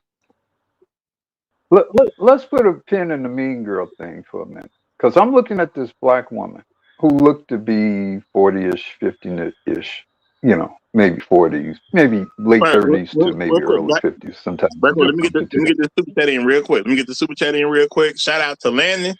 He said, I went to school on the Hill. Man, AAMU. Because I saw Hillman on TV, Cosby inspired a generation. And I'm going to say shout out to Cosby for that because he actually informed a lot of us that we could go to college because a lot of us, we weren't even thinking about it until somebody put it out there. Y'all do know black kids is going to college too. So that changed a lot for a lot of people, and I got to respect that. But go ahead, what you was about to say, Black Room. Go ahead. Well, real quick. Well, I mean, on that point, that's the death. Well, that is related to what I was going to say because he didn't just put black people going to college. Black people going to black colleges, supporting black colleges, black culture, black society, black judges, black affluent people, black educated people, black doctors, black lawyers, black schools, black art. There was a lot of wonderful art that would appear, a lot of wonderful artists. Man, I was watching some old Cosby episodes and you had Angela Bassett and you had what's his name? I mean, so many different famous Naomi Campbell. I mean, go watch some of those old. I mean, the most beautiful black people over the last 50-some years at some point appear on that show. Yes. Some of the most beautiful. And then he had the elders, he had his parents and her parents, and you had these beautiful, one of them was the great musician, I forget his name, who who portrayed King. yeah, no, but I'm saying he a very famous jazz singer portrayed Felicia Rashad's father. What is his name? I mean, just Is it Duke so Ellington? many Maybe. No, wonderful. No, it wasn't Duke oh Ellington. no, Louis Armstrong, Duke that was Ellington, But Miles but Davis. if you look it up, just look it up at your convenience. Um, so many beautiful artistic things, cultural things, societal things. I think Cosby got away with doing something uh, on both his show and A Different World. He did too much for them people. Them people, let me tell you, them people, them are some evil people. And they Earl Hyman. understand the Earl, effects of things, of rhetoric. Yeah. Joe Williams. Joe Williams. That was Heathcliff's dad. Joe Williams. Yes, Joe very, Williams played. very famous jazz, beautiful listener, very famous jazz musician from back in the day. Um, but he did something socially and culturally that was very powerful. And I don't think I think they hated what he did. I think they loathed what he did. And I think they wanted vengeance against it. I think it was very strategic what they did and why they did it. And I don't think it had a damn thing to do with him giving some hoes Quaaludes in the 70s. I want to say something real quick because I kind of want to push back to a perfect time to say.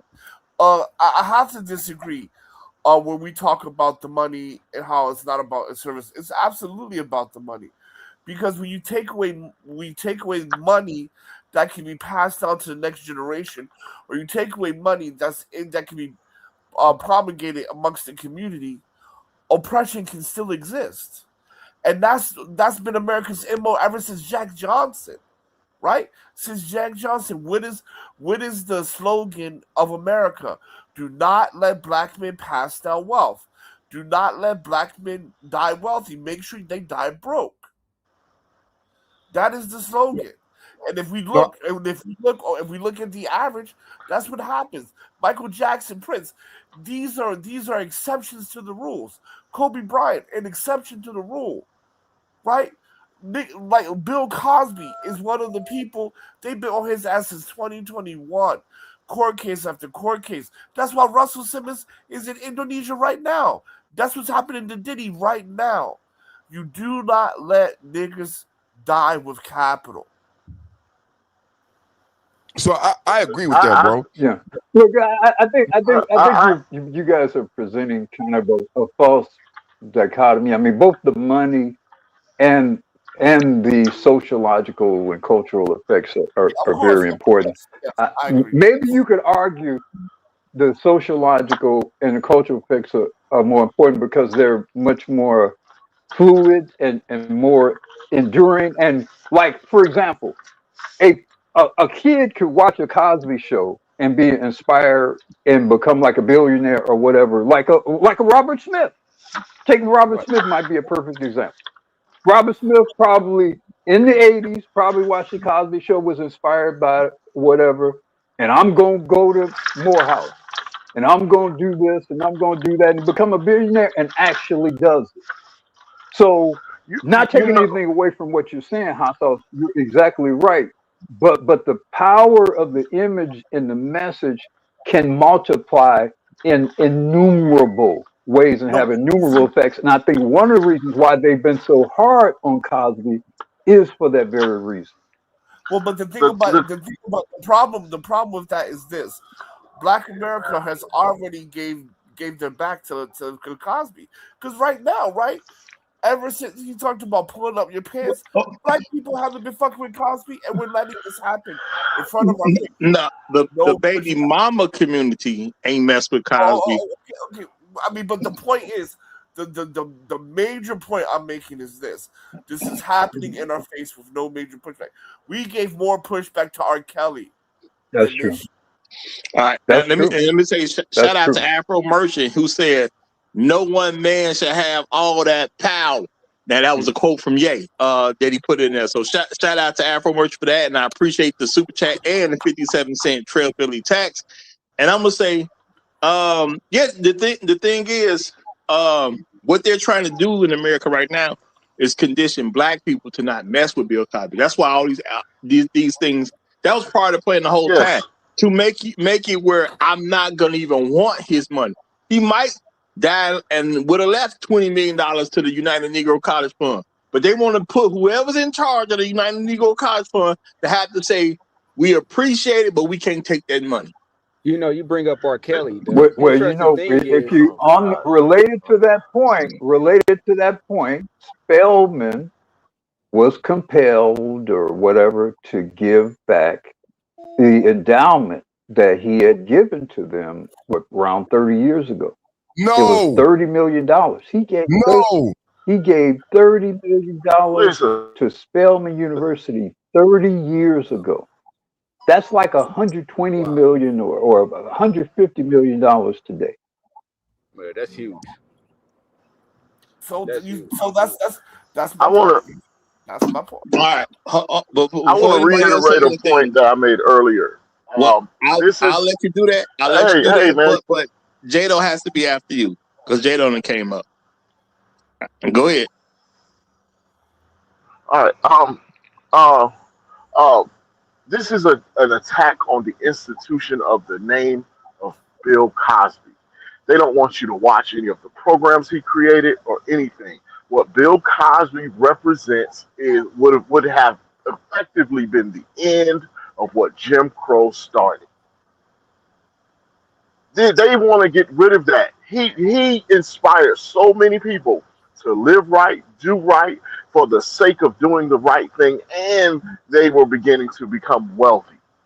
They want his name forgotten. This is the reason why he will be attacked until he dies and afterward. And I'll land there. I think that's a very significant point, and I'm with you 100% on that one. All right, Jado, what's up, brother? The guy who walks in when he wants to. What's good? What's good, Ross?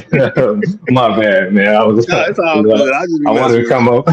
I wanted to come up early. I was a little occupied, man. What's up, fellas? Man, I was just looking at sometimes I get caught up in the YouTube shorts, man. A lot of the Cosby shows coming up, and I just was observing that. Just observing the brilliance, the genius of this man. And I'm quite frankly, I'm just disgusted with this whole situation. And it really should be outraged. I mean, especially by Black people as a whole. I expect white folks to do what they usually do. You know what I'm saying? But it should be like complete outrage with this, especially like from like the black women that claim to love Black men and support Black men and stuff like that. It should be outraged. And I know a lot of these people they feel like their career will probably be in jeopardy if they speak out against this, man. But man, this is a robbery, man, without a firearm. It's a robbery of the image. You guys have talked about that. And it's the robbery of money as well, man. Everybody was correct in that, man. And man, it's disgusting. It's filthy. And I think, and I was going to come up and say this too. Yeah, as far as the legislature, man, everybody who voted to approve of this bill and how it was proposed, man, I think all that stuff should be looked into, man. But man, it should be outraged by all of this. I guess I just wanted to speak on that, man. I'll end right there. Thanks for having me. I appreciate you. Hey, can I interject real fast, Roger? Because someone brought up Felicia Rashad. I just want to point out. Rashad. Can you hear me? Hey, I just want to point out real quick that the attorney that's representing Bill Cosby in this case also represented R. Kelly. Okay, her name is I think Jennifer Bond. I forget her last name. It's Jennifer Bond something, but she represented R. Kelly as well. Lost that case, lost this case, and then she also represented Larry Hoover in his appeals case after Trump put into legislation the First Step Act, and she lost that as well. So I think for black men. We got to be very aware of the attorneys as well that are failing to represent us and win those cases. Yeah, it sounds like I don't want to hire. Go Well, ahead. Bonjean is her last name. Jennifer Bonjean. What I wanted to say, because sometimes when I interject, fellas, just in general, I'm usually trying to address that exact same point that has just been made. You know, not saying that I should or shouldn't, but just to kind of explain some stuff, because I wanted to make. Jada was talking about legacy, and that's a very important point. You guys have been talking about legacy. Well, Felicia Rashad very bravely and magnificently defended Cosby in the height of the Me Too shit. And she specifically said, this is about stealing the legacy and the culture. She said that very bravely. She did. And she's still a working actress and still, you know, and her sister's very famous. Somebody remind me her name. Debbie Allen. Debbie Allen. So they, you know, they're connected to that industry, and I'm sure and Felicia Rashad very famously directed A Different World. You know, not Felicia Rashad. Debbie Allen very famously directed A Different World. So you know, they are very close to the legacy of Bill Cosby, and like I say, Felicia defends it. She mightily defended his legacy, and she defended it to a degree in which I was actually fearful for her, because it was right in the heart of that shit. Yeah, and all those, and everybody else was silent. All the Cosby kids were silent. Michael Jamal Warner. All the rest of them were quiet, and Lisa Bonet had even made some reference. Well, there was a dark cloud over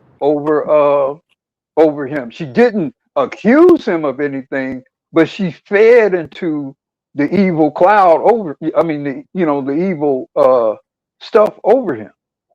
So I mean, you know, Felicia Rashad. I will, every time I see her now, in particular. It really gives me. I'm very proud of her. I'm very proud of her. Well, I do want to remind folks. Didn't Malcolm Jamal want to speak out about this and say that who just passed away? Malcolm Jamal Warner. He did. He supported Cosby too. Yeah, I'm gonna say that. Didn't he come out talking about that ain't got nothing to do with the Bill Cosby? I know. Yeah, and he just passed away too. It was. He did say that. That's true. That's true. He did say that's not the Cosby. I knew that's not the person I knew. That's right. That is correct. But that's not standing. Come on, no man. Standing up is like, no, these hoes are on some bullshit. Even Maxine Waters. I mean, if you don't want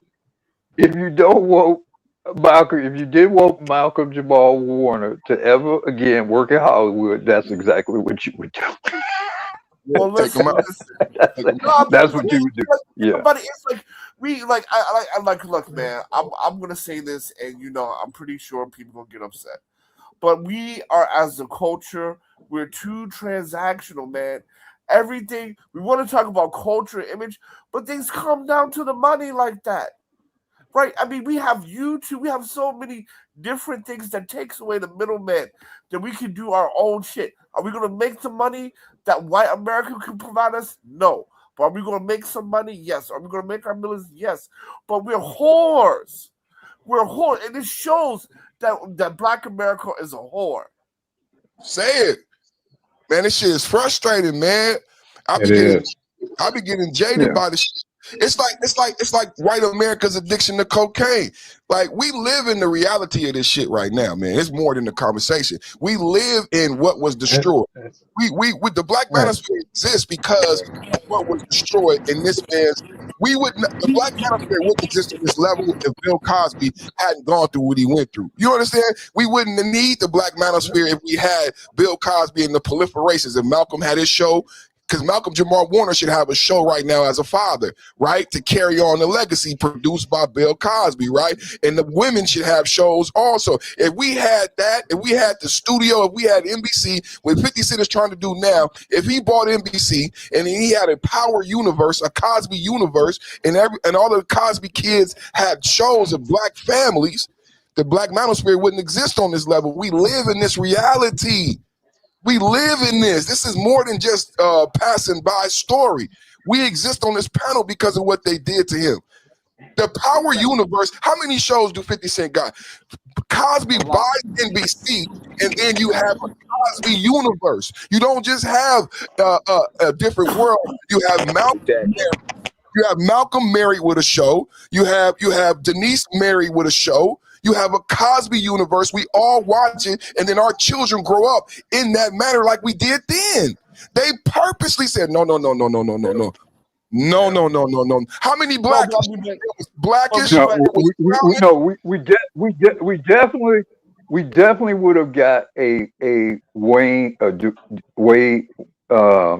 Wade and Whitley show. That was very popular. That was a very popular coupling.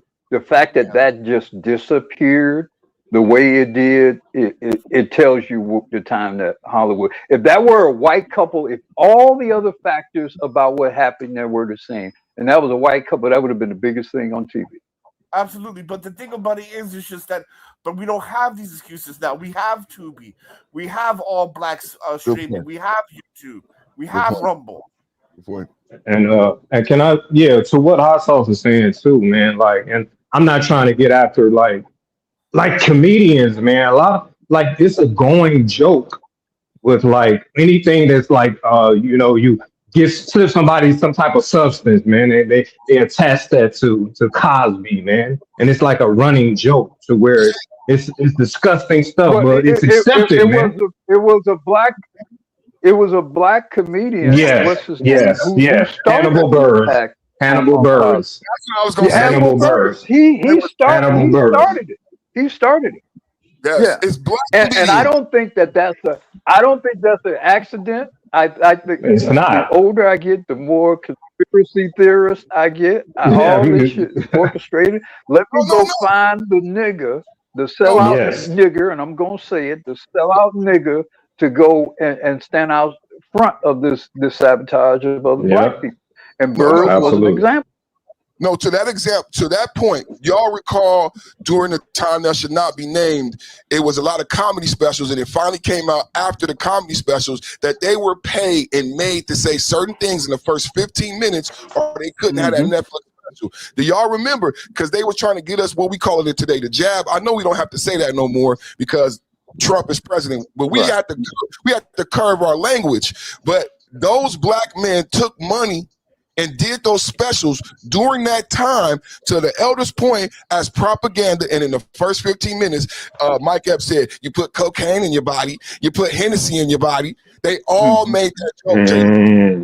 They all, and they admitted later, we were paid, and they said if we did not make that joke, we could no longer be on Netflix. Straight up. So if they did it then, when else have they done it? When else have y'all taken the money? Exactly. But you know what? I'm gonna say shout out to the brave people of social media who do something like what I'm doing today, because if we don't do it, it ain't gonna get done. If we don't address it, it won't be addressed. Before the betrayal of Cosby by the comedy industry is particularly malevolent. I remember a documentary that was done about stand-up comedy, and it featured all of the most famous comedians. Your Chris Rocks, your Seinfelds, all of them, and they were all singing the praises of Bill Cosby. How he could do 5, 6, 7 shows a day and do different sets, do entirely different sets of jokes at 2 o'clock, then he did at 5 o'clock, then he did at 8 o'clock, then he did at 11 o'clock, and he could go on, and he could take the most minor, minute detail and fact of life and create a whole comedic world about it. And I saw Jerry Seinfeld and Chris Rock go on and on and on about how great that Cosby was, and that they admired him, and that they almost kind of worshipped him from a professional, like they looked up to him as some sort of you know how they looked up, you know who Cosby was before this? Cosby was Michael Jordan.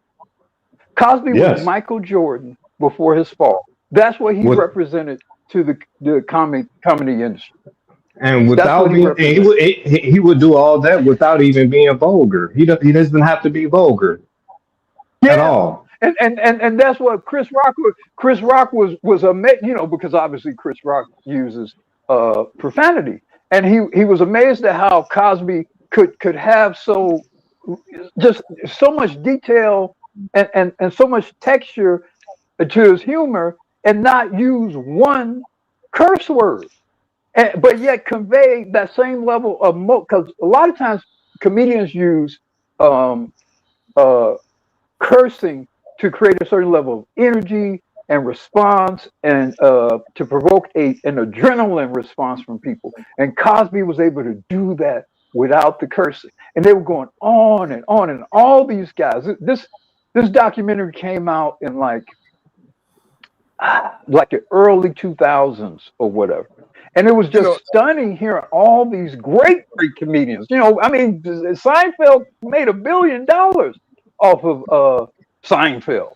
And he was like, man, and the thing they said that they admired not only how great he was at comedy, but his durability, his stamina, how he could perform so much more than everybody else could. And they were particularly surprised by it because he was so much older than them. That's what Bill Cosby was before they took him down. Elder, but you make me think about one thing. It wasn't just Cosby. We had a bunch of super Negroes.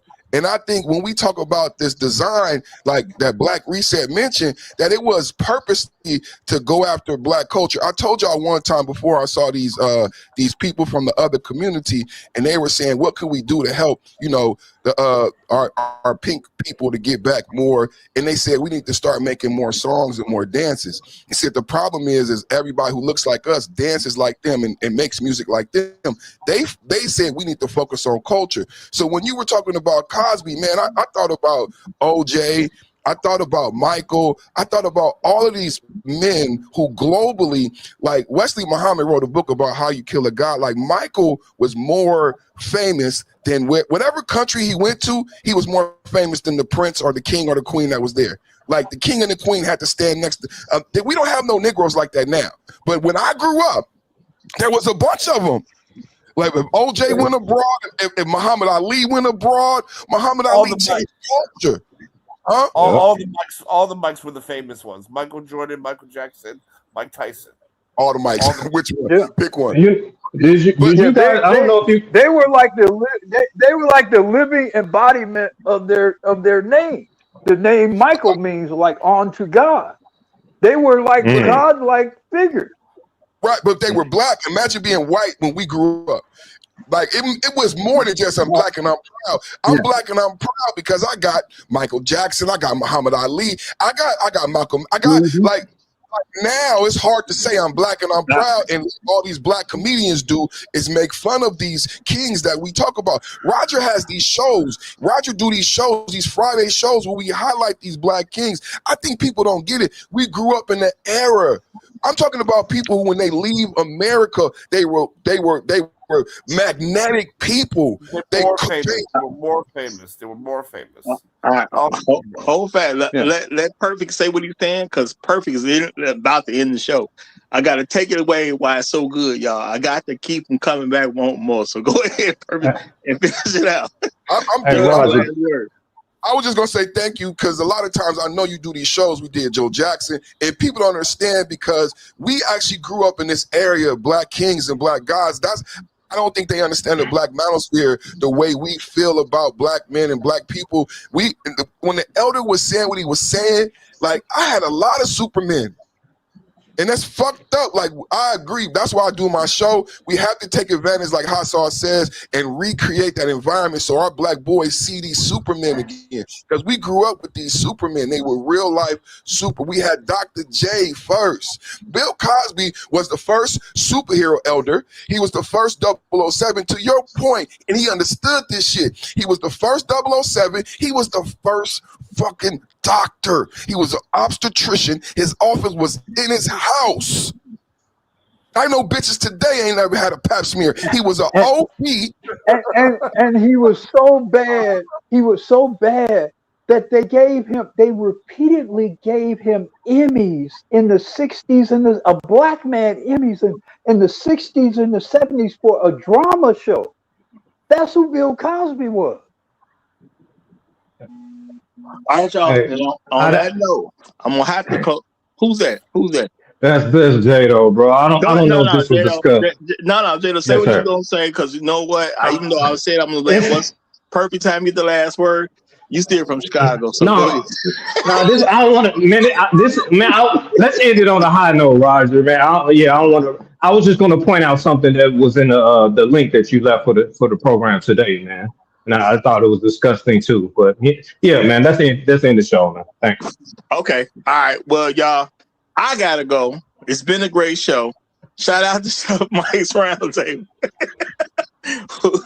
Say I am Chef Mike. Hey, shout out to you, brother. It's been a great show, y'all. But I do got to get up out of here. And if y'all are new here, make sure you subscribe to the channel. We'll be here Monday through Friday, y'all, 9 a.m. Chicago time. Not where you live.